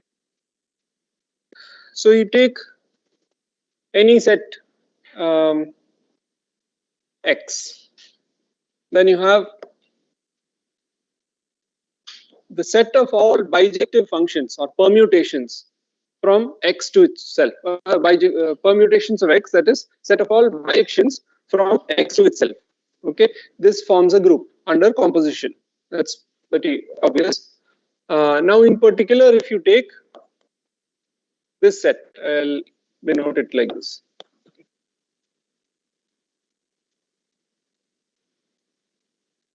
Then this group is denoted by Sn. It's called the symmetric group of degree n. Okay, what is its order? N factorial, because there are n factorial permutations. Permutation is nothing but a bijective function from the set to itself. So n factorial permutations of this set 1 to n. Okay, so therefore the order of this is n factorial, but we say that it's of degree n, which means it acts on a set of size n. Okay, so a group action also we'll discuss later. These are some well-known facts. So S1 will have order 1, S2 will have order 2, and these will be abelian because any order 1 order 2 groups are abelian. But S3 will have order 6, and you know that it's non-abelian. But let us look at how to denote these permutations. So if I have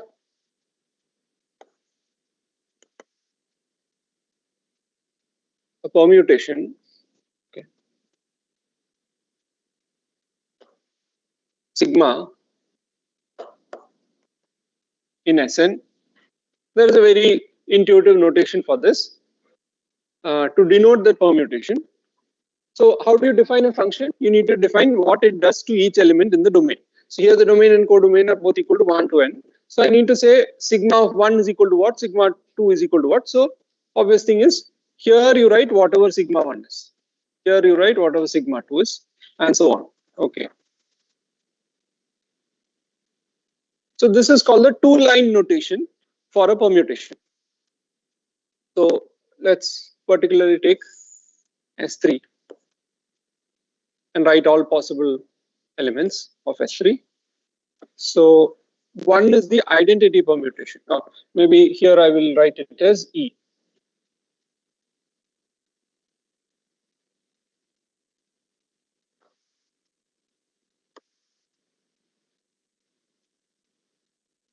This is identity permutation because it maps each element to itself. Another one is R. I'll denote it as R for some reason. That maps 1 to 2, 2 to 3, 3 to 1. Okay? 1 goes to 2, 2 goes to 3, 3 goes to 1. Is it notation clear? Again, it should be familiar. Another one, I'll denoted by R square.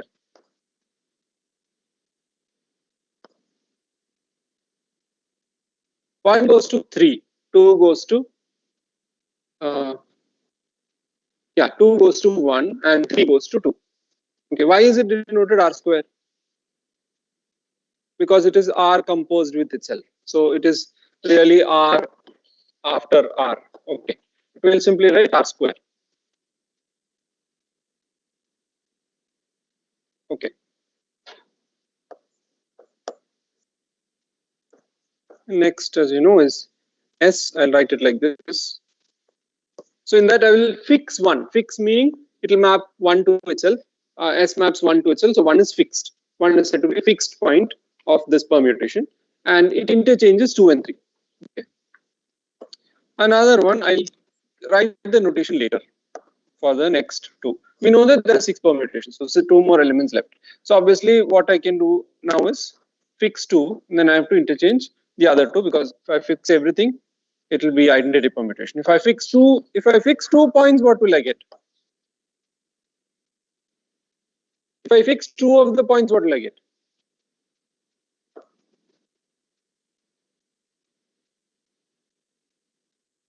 Identity, because the third one has to be fixed. That's the only one left, right?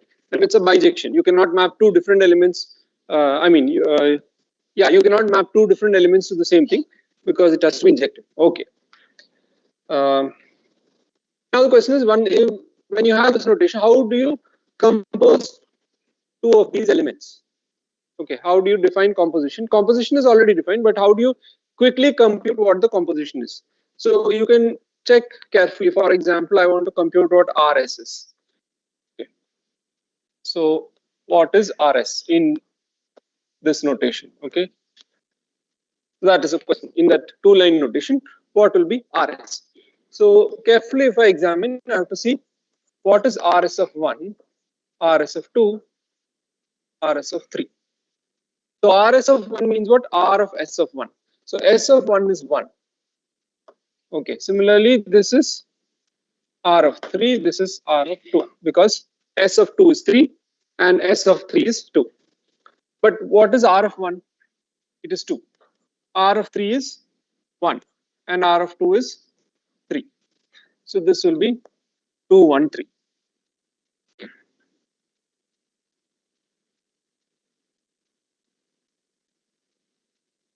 So this is actually RS. Is that clear? I'll show you another way though.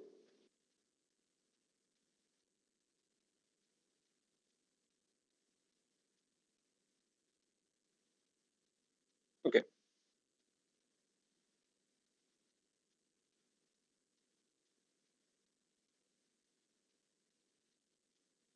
Notice that I can represent R in this manner. If I take this as 1, 2, 3, then R maps 1 to 3. I'm sorry, 1 to 2, 2 to 3, and 3 to 1. Okay. So this diagram also represents, this graph also represents the element R, the permutation R. So here I will take R and S like this. And what does R do? It's this. And what does S do? S fixes 1, interchanges 2 and 3. So it's easy to do this. And so when you do this, what do you get?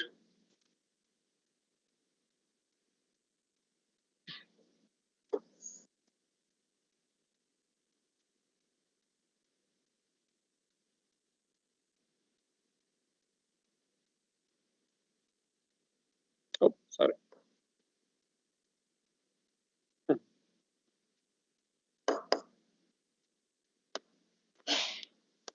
This is equal to what? Just ignore these dots and read those as edges. So 1 to 2, 2 to 2 to 1, so of course 3 to 3. That's also what we got, right? It's obvious why it works and how it works. But maybe it's easier to see. This is also not difficult. but you have to write everything. This is easier to see. But why is the order reversed? Why did I write R and S on the top?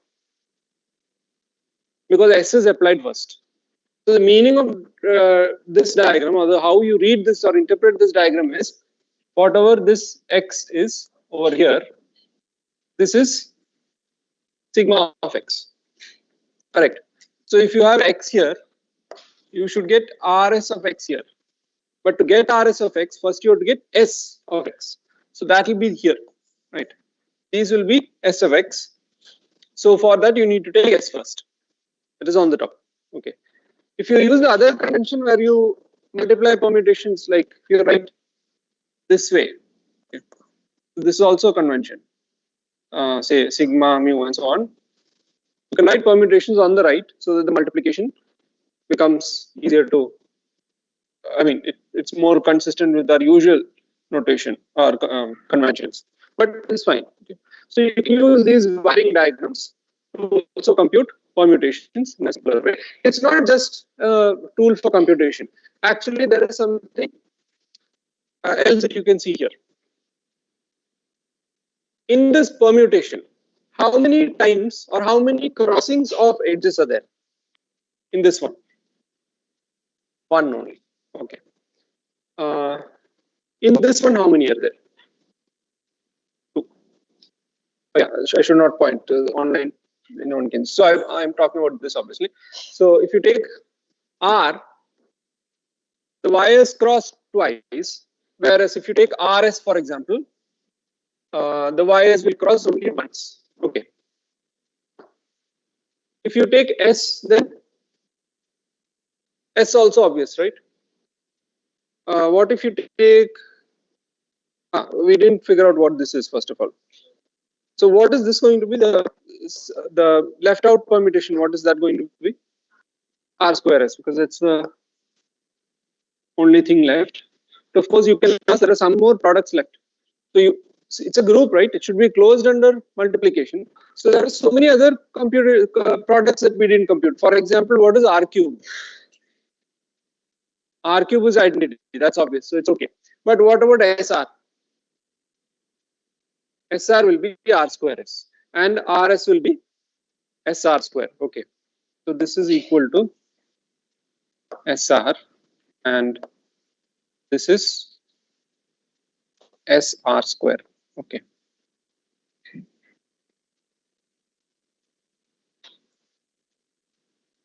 Okay, again, this is well known to you. Yeah, I want to see if you take just this one. Yeah, R square S.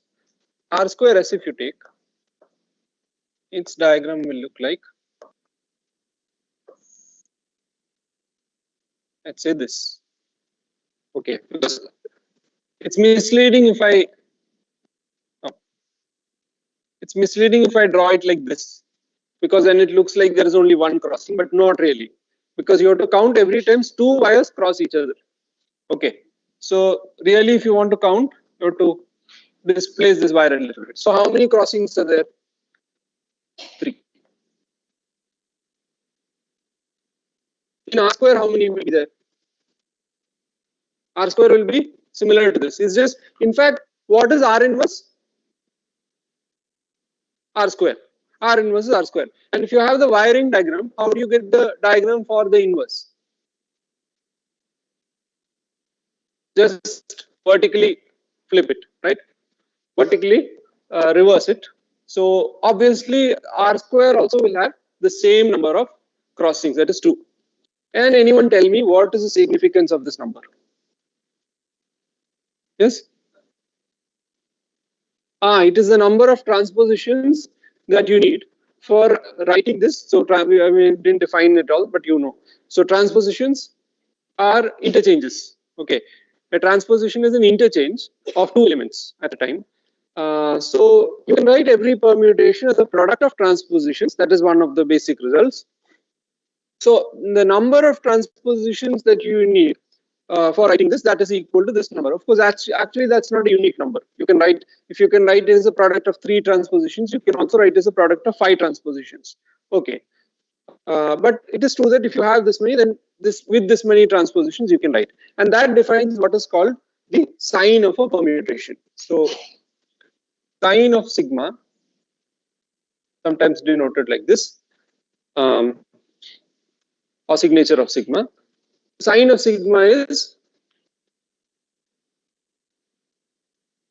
1 if it is even and -1 if it is odd, where I say that it is even if there are even number of crossings in the wiring diagram, and odd if there are odd number of crossings, or equivalently, as you said just now, if you can write it as a product of even number of transpositions, then it is called an even permutation. If you can write it as a product of odd number of transpositions, then you can then you call it an odd permutation. So even though the actual number of transpositions is not uniquely defined, the parity is unique. So if you can write it as a product of even number of transpositions, let's say I can write it as a product of 3 transpositions, then definitely I cannot write it as a product of 8 transpositions or 20 transpositions. No matter how hard I try, I cannot write it as a product of an even number of transpositions if there is even one way to write it as a product of an odd number of transpositions. And similarly, okay. So the sign is well defined for a permutation that you define as 1 or -1 according to this. So then observe that actually we'll do cycle decomposition of permutation and then come back to this because the transpositions are also well defined. Okay. So cycle decomposition, and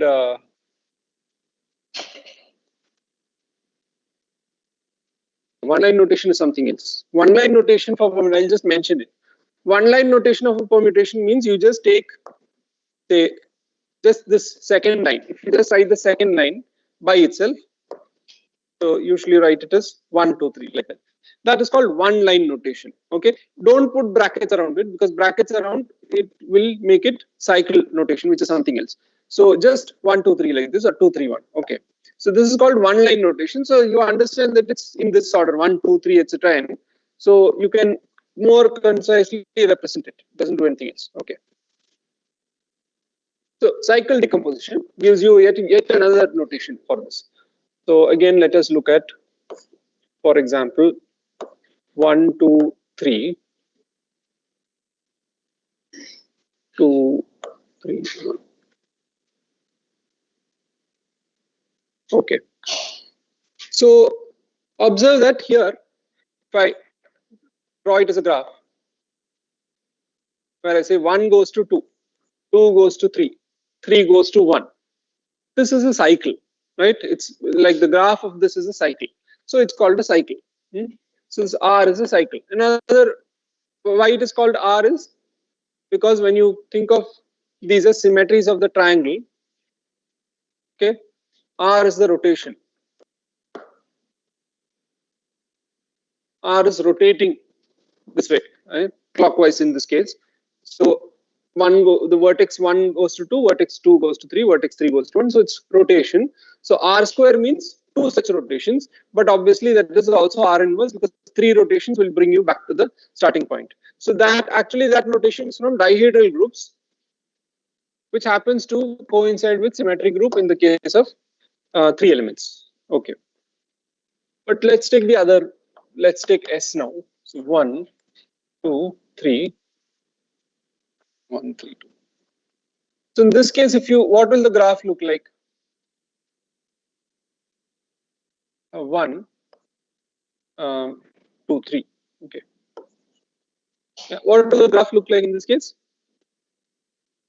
1 has a self loop on itself because 1 maps to 1, 2 maps to 3, 3 maps to 2.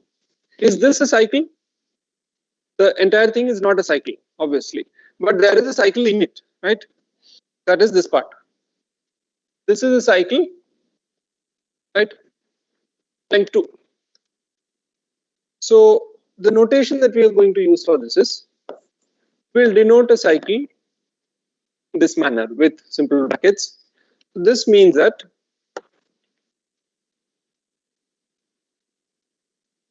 one maps to 2, 2 maps to 3, 3 maps to 1. So similarly, the notation for this is 1 maps to itself, 2 maps to 3, 3 maps to 1. Okay, 1 maps to itself, 2 maps to 3, 3 maps to 2. So each cycle can be written this way. And when you write it this way, it's called cycle decomposition of the permutation. Okay, it's more than just notation because we'll see how. Similarly, what is the cycle decomposition of RS? So remember, RS is equal to this one that fixes 3, interchanges 1 and 2. So the cycle decomposition of RS, or in cycle notation, disjoint cycle notation, 1, 2, 3 is fixed. Okay, so this part is actually optional. This fixed point that you denote is option. You can just write 1, 2 if you know what the set is. If I just write 1, 2, then you won't know what permutation is unless I tell you set. Right. So when you know the set, then you can just write 1, 2, or whatever cycles are there other than cycles of length 1. That means other than fixed points. Okay. So now, how do you multiply two permutations? So for example, suppose I want to find the product of S and RS. Okay, in that order. So S is this. I'll just write 2, 3 because the fixed point does nothing. And RS is this.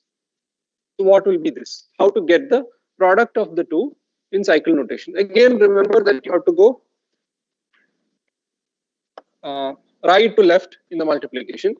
So again, how do you read this notation? If you have, observe that the notation is basically this. If you have I, then the next element in that notation is, if you're talking about a permutation sigma, then if you take any I, yeah, next one is actually sigma I. Okay, and the next element is sigma of I, sigma square of I, and so on, sigma power k of I, not necessarily the same end. So this is one cycle, and you have so many such cycles. Okay, so whatever number of cycles are there, so you write it as a product of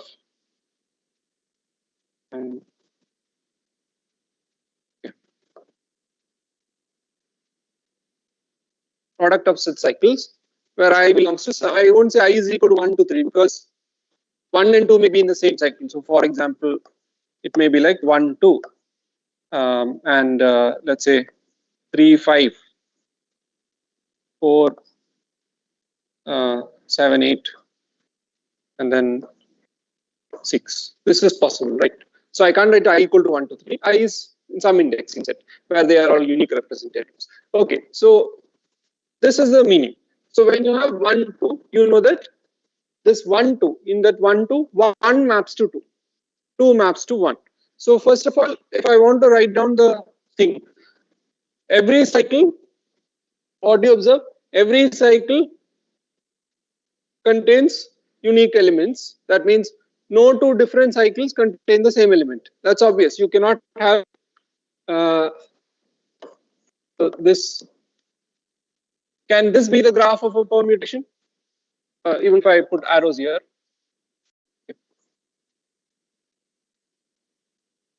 Can this be the graph of a permutation? No, because this is not even a function. This element here is mapped where? To this or to this. So that's not a function. You cannot, even if I write the arrows in a different way. Like suppose I write it like this, make it like this instead of this.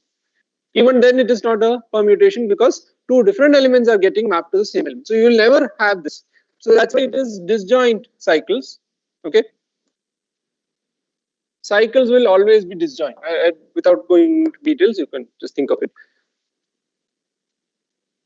Right. So one observation is distinct cycles will always contain distinct elements. No two cycles will have elements in common. Another thing is every element of the set X is of the set is 1 to n is contained in some cycle. Okay. So it is guaranteed that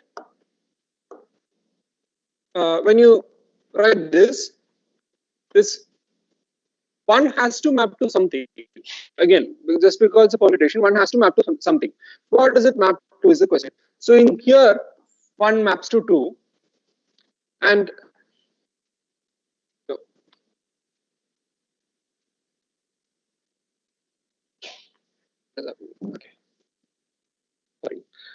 here 1 maps to 2, and in the next permutation 2 maps to 3. So if I know that, I know that 1 maps to 3. What do I write next? So I check where 2 maps to. No, because in order to continue the cycle, I need to now write sigma square I. Correct. So sigma square I means this is already there. What is this map to? So in this permutation, 3 maps to 3, because it's not mentioned there. I know it's a fixed point. 3 maps to 3. Then afterwards, this 3 over here, that maps to 2. So I'll write 2. Now I should check where 2 maps to. Of course, I know that there are only 3 elements, so it's done. But really, if you check, 2 maps to 1 in this, and then 1 is fixed here. So that means 2 maps to 1. So I close the cycle. Again, you must be familiar with this. So this way you can for the wrong tool. Yeah. This way you can multiply permutations given in cycle notation or disjoint cycle notation. Okay. This is called the cycle decomposition because these cycles are going to be disjoint for the reason I mentioned. So later when we look at group actions, these cycles will actually be orbits of the action. Okay. So they will be disjoint because they're equivalence classes of a particular equivalence relation. And their union will be, like if you take these as sets, their union will be the entire set. Okay.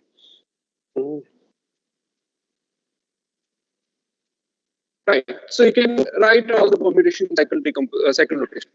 Then this is called disjoint cycle decomposition or disjoint cycle notation. Whereas you can also do something like 1, 2, 1, 3, or in fact you have it here, right? Here you have written the one permutation 1, 3, 2, which is one cycle, as the product of 2 different cycles, each of length 2. That means 2 different transpositions. So a transposition is always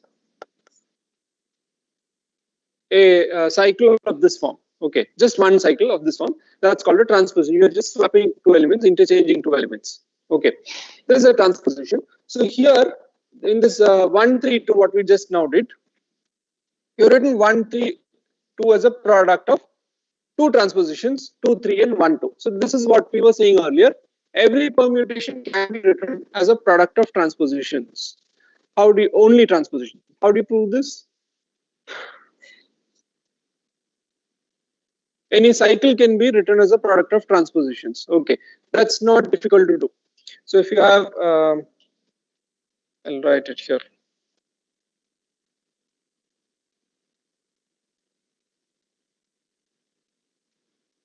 So if you have a cycle, let's take without loss of generality 1 to k, because the actual names of the elements don't matter. If I change the name to 3, 4, 5, 6, it's not going to change the result, right?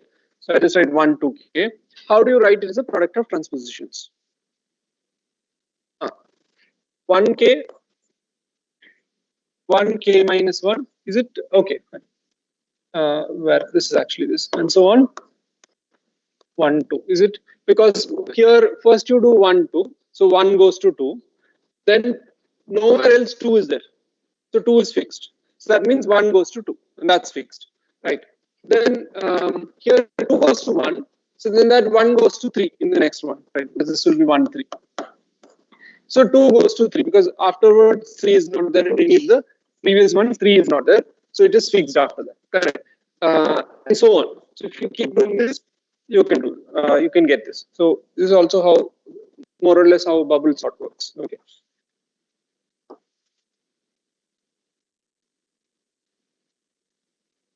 Right. So since every permutation can be written as a product of cycles, and every cycle can be written as a product of transpositions, every permutation can be written as a product of transpositions.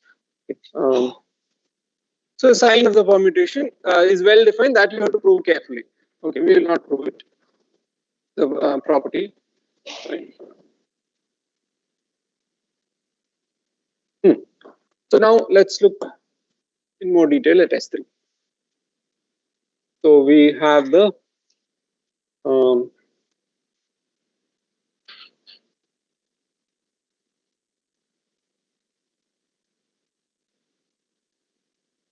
elements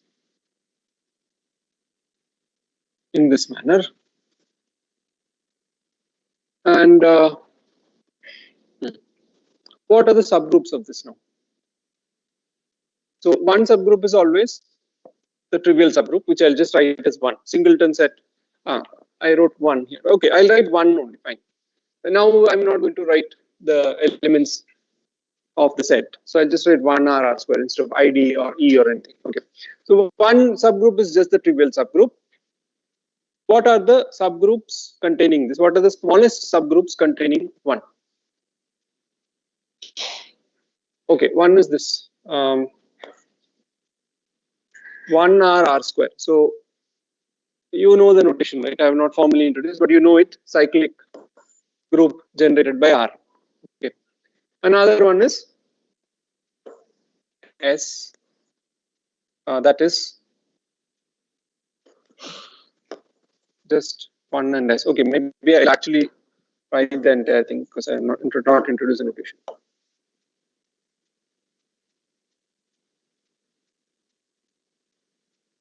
Another is 1 comma RS and 1 comma R square S. Okay.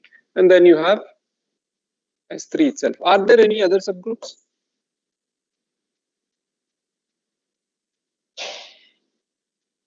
Meaning, for example, you have in this subgroup only 1 R square S.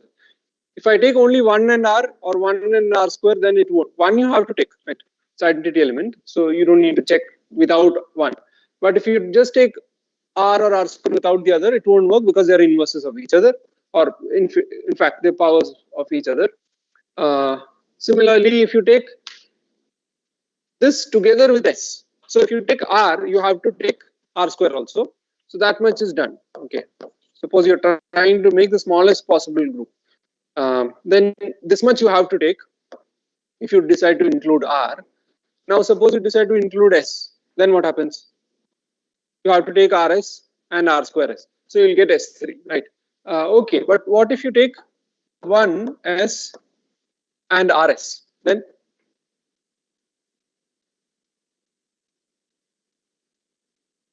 because RS dot S, S square is equal to 1 identity, right? So RS dot S will be equal to R times S square, which is R. So you're forced to get R, which forces R square, and then you get everything. That means only thing left is R square S. So whatever else you try to do here, you will get the entire S3. So this is the subgroup lattice of S3. Whenever you study finite groups, you should also get a picture of what the subgroup lattice is, because it gives you some idea, because it's really difficult to understand the structure of groups because they are highly non-commutative, generally non-commutative groups especially. So you should really have a picture of the subgroup lattice in your mind. That will tell you something. Okay. Then normal subgroup. So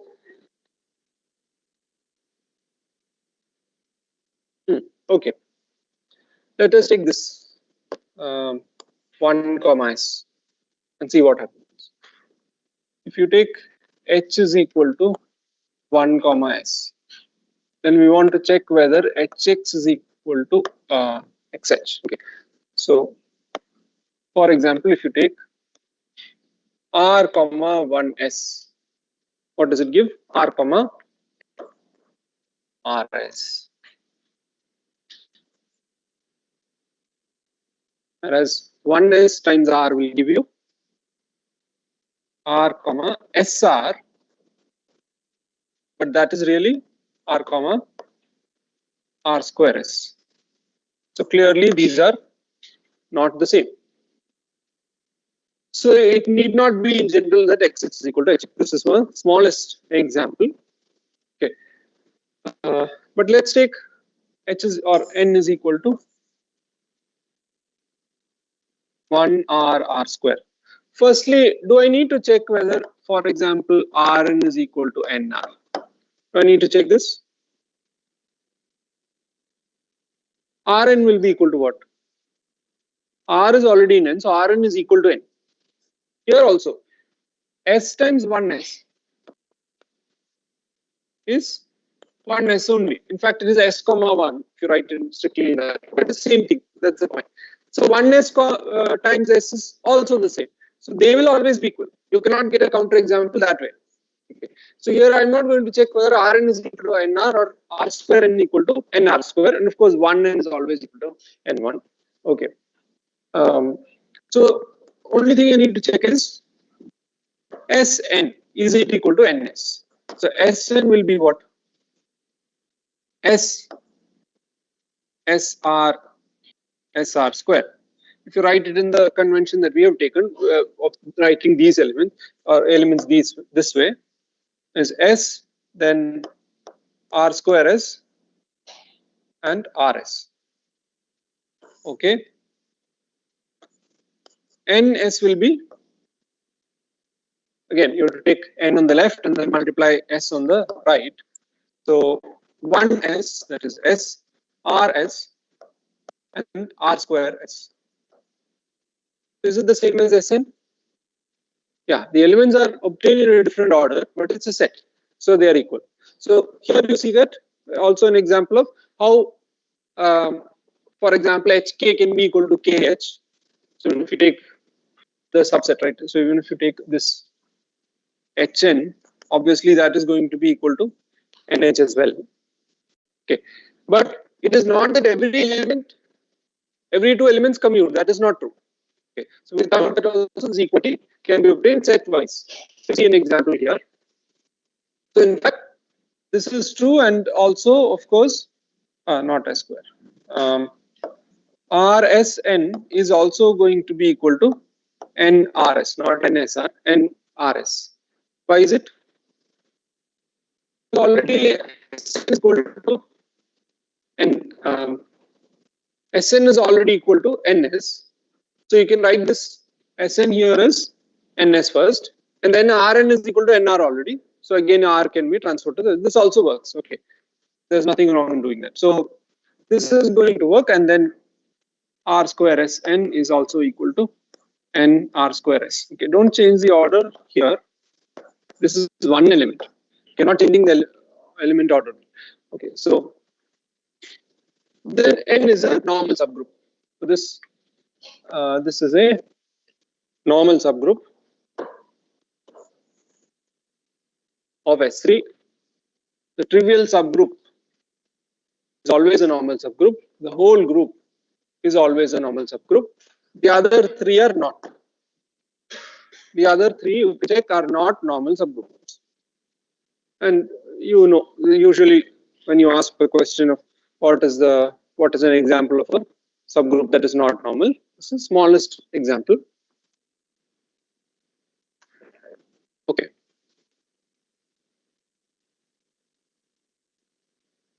Right.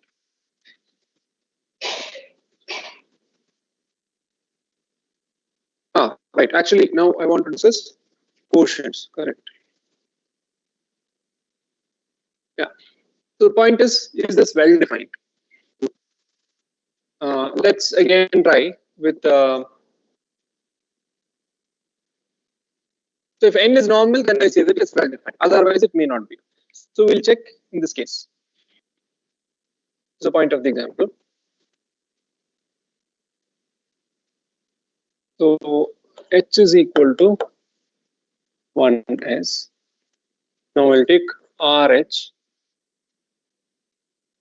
is equal to R comma RS. Okay, actually that's really okay.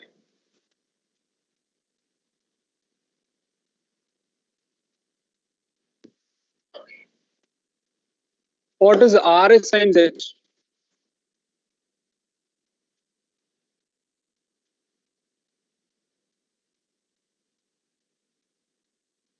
First you will get RS, then you will get RS times S, which is R.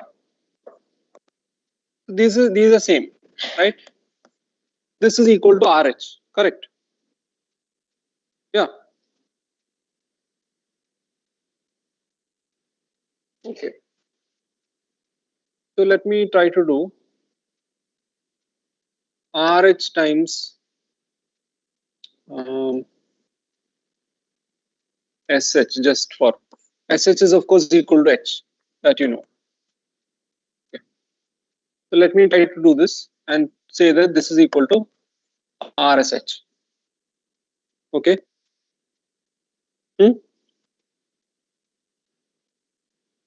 Oh, actually that is going to work. So find a different example.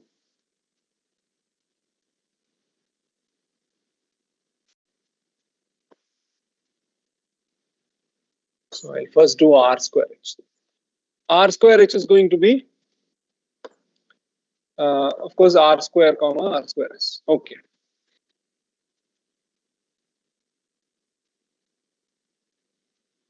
This is a R cube H, which is H. Okay. But I know that RH can also be written as R as H. Okay, we just saw that. So if I do this multiplied by R square H, what do you get?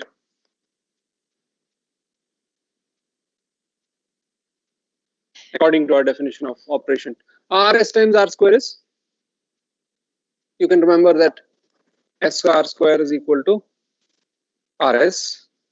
So if you use that, then R times RS, this is R square S H.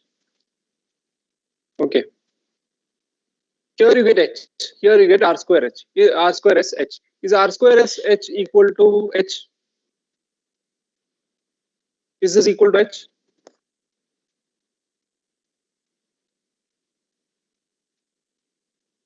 Surely not, because H does not contain R square S. You will have XH equal to H if and only if X is contained in H. Okay, so you can actually, I mean, this is not difficult to compute also if you want to do it explicitly. It's going to be R square comma R square S. Okay. R square S times S is R square. R square S times 1 is R square S. So this is clearly not equal to H. Correct. But what is the problem? Any problem here? I mean, you have some XH and YH. Here you have some ZH and in fact the same YH.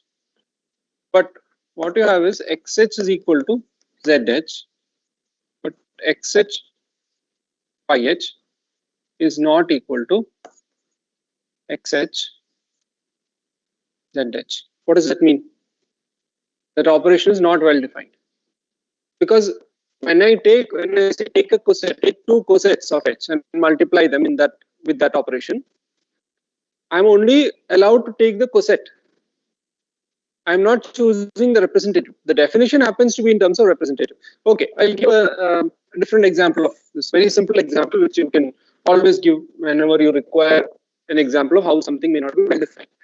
Okay, let me define an operation on the set of rational numbers. Okay, in this way, a by b plus c by d is equal to a plus c by b plus d. Okay, I mean, okay, of course I should not write this. You even know some people who actually do this. Okay, so a by b plus c by d equal to a plus c by b plus d. What is the problem with this definition? Any problem at all? I'm adding rational numbers. Rational numbers means their value, not the representations, right? Finally, the value should be added, means don't consider it as addition. It's some operation, some kind of different addition. But is this operation well defined?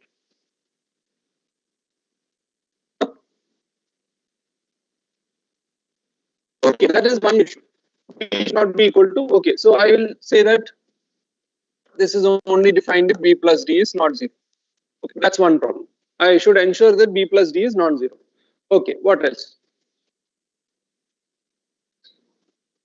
Suppose you take, again, for minimal example, I'll take 1 by 2 plus 2 by 3. According to this is 3 by 5. Correct. But 1 by 2 is also equal to 2 by 4. 2 by 3 I'll keep as it is. I can change that also. But 2 by 3 I'll keep as it is. So 2 by 4 plus 2 by 3 is, according to this definition, 4 by 7. Are they equal? So this is not an operation on rational numbers. You can say it is an operation on the representation, but then you are not really considering them as rational numbers at all, but just as ordered pairs. So it is before you define rational numbers as quotient field and all that, you just have to ordered pairs. So you can say it's an operation on ordered pairs. There is nothing wrong with defining AB plus CD is equal to A plus B comma C plus D. This is well defined. But as soon as you say rational numbers, these are supposed to be equal. So you have to get the same answer, okay, which you don't. So if you, whenever you define some function or operation using a representation, then you have to make sure that the actual value that you get is independent of the representative that you choose. That is the meaning of well-definedness of an operation or function.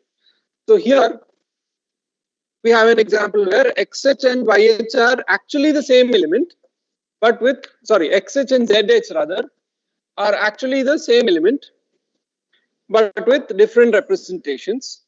And we happen to have defined an operation which depends on the representation. So when you take these two different representatives, oh, I wrote it wrongly here, right? Sorry about that. Should be zh y we are not changing, so it is same.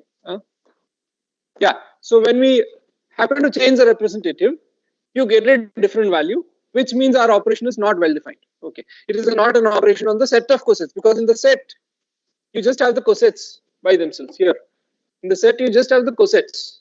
You don't get to choose representative there. Okay. So we have to ensure that this is well defined. So you can see that maybe the tutorial you can do as a warm-up exercise. Just check, already you're familiar with this.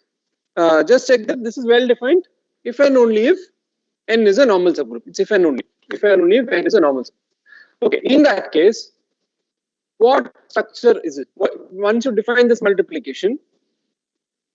Okay, another question I want to ask is, we already defined a multiplication, right, of sets. So why not just use that? Why define it this way? We already defined for any subsets A and B, the group G. This is well defined. We didn't use any representation or anything. We just multiplied them as sets by taking all the possible elements. So can I do that here? If I do that, what will happen? Then there is no problem of this being not well defined. Huh? It may not be a coset. You can actually check that here. Instead of following this definition as it is, if you actually take the cosets and apply the other multiplication that we defined. So for example, what did we take? RH and R squares, right? So RH is equal to, yeah, let me highlight that. RH is equal to this, R square H is equal to this. If you apply our earlier definition, what do you get? All possible products. So R times R square, that is 1. R times R square S, that is S. RS times R square. RS times R square is, here we have it. RS times R square. What? It's R square S, correct?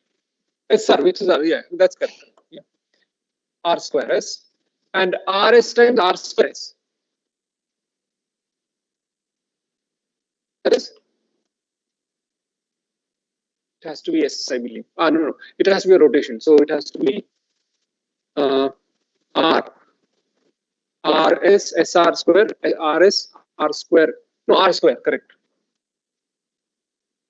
Here R square, correct. You can check. RS R square S. Easiest thing is to always switch this order. So it becomes RS. So RS. So R square. S square is 1. So R square. Okay. So this is not a coset of 1s. Coset of 1s can only contain 2 elements. This is not a coset of 1s. So you can define it that way. Okay. You can try to define it that way. Then you replace the problem of proving that this is well defined with the problem of proving that what you get is a coset. So that's an alternative approach. You can do it that way also. So again, you can prove that with that definition, this product will give a coset if and only if, in every case, if and only if n is a normal subgroup. For all xy, xhy, it's defined that, or x and y defined that way, not this way. That will give you a coset of n again, if and only if n is a normal subgroup. Okay. Yeah. So once you define it, then obviously this becomes a sub semi group of that, because that will be consistent. This will be also consistent with the earlier definition of multiplication of sets.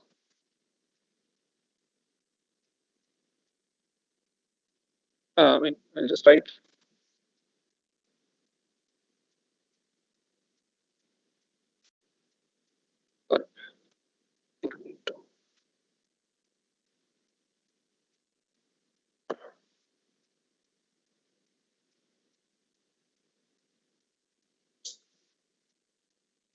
Okay. Yeah. So I'll say in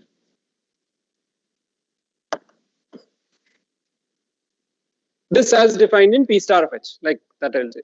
So these will be equal. Okay, these will be equal. You can prove that. That means if we just take the elements and multiply them. So in that case, this thing is going to be a sub semi group or sub monoid. Monoid is still in question. It's a sub semi group of the earlier monoid that we defined, that is P star of H. Correct. Is that all? Is it only a sub monoid? Is it a monoid? I mean, is it a monoid? Yes, because if you take xn and 1n, you get x1n, which is xn. So it is definite, and other way also, right? Both ways. It's a right identity as well as left identity. So definitely it's a monoid. Is it more than a monoid? You already know the answer. It's a group, because you can also do what? Xn, x inverse n. That will give you 1n, which happens to be the identity as already proved. So it is in fact a subgroup of that monoid. Okay.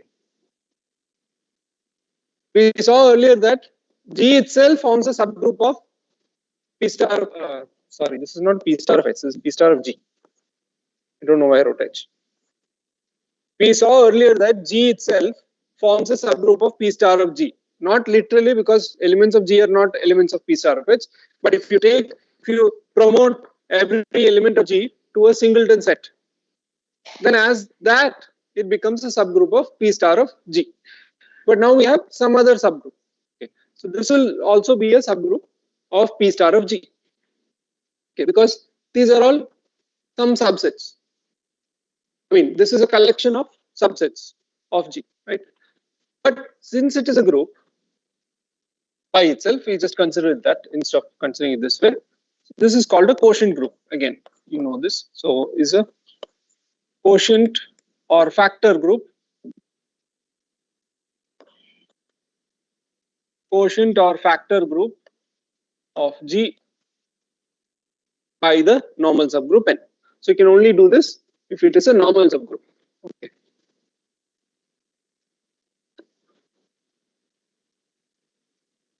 Then what you have is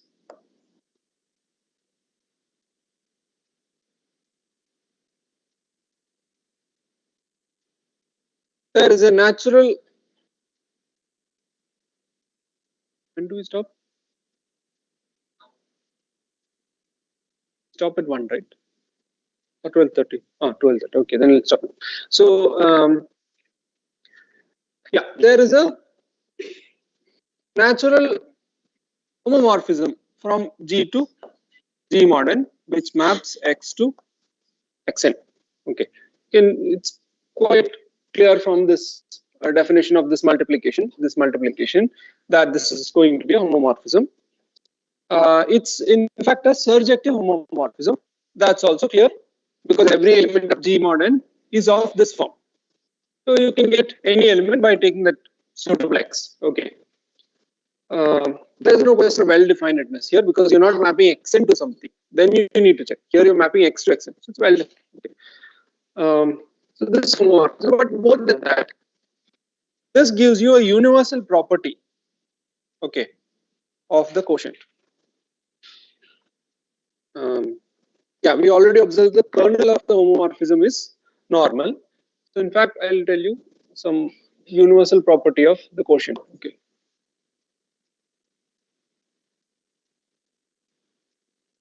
That clock is wrong. It's not 12:38. The universal property of the quotient G mod n. If F is a group homomorphism, okay, such that n is contained in kernel of F, then there is a unique, I'll use this notation to mean there is a unique homomorphism from G mod n to H. Okay.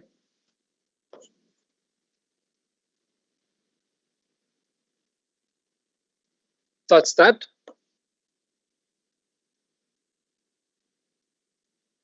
this commutes.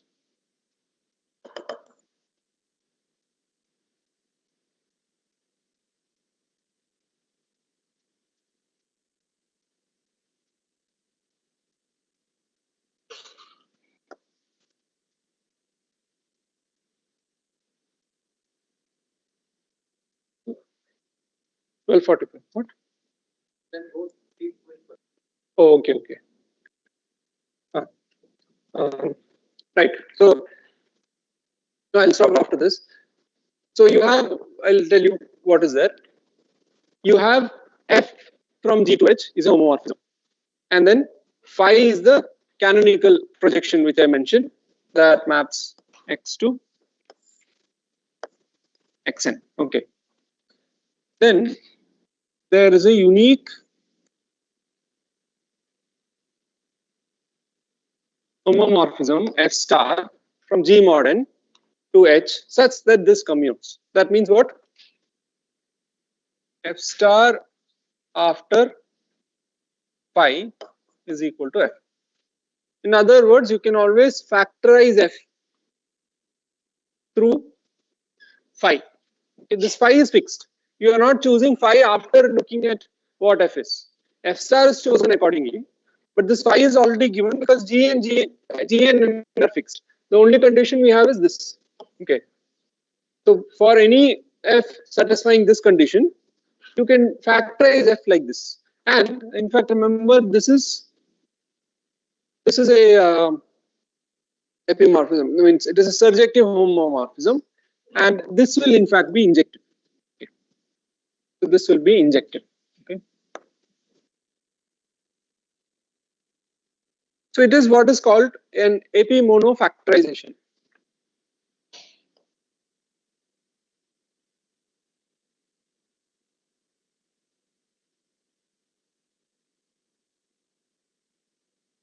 An epimonofactorization of F. Okay, that just means it is factorized into surjective and injective maps or homomorphisms in this case. So that's a general thing. In again, you can define it in arbitrary categories. It may or may not exist. In this case, it definitely exists under these conditions. Okay. So this is what is called a universal property of the quotient object. So universal property means instead of defining quotient in the earlier way, you can also define it in this way. That means instead of saying this is G mod n, I can just say Q is some group such that there is a surjective homomorphism from G to Q. Okay, satisfying this property. Okay, n is again you have to fix n, but you write Q without mentioning n. So this is also defined. So you just say that suppose Q is a group or define Q. This is now under question. So you say that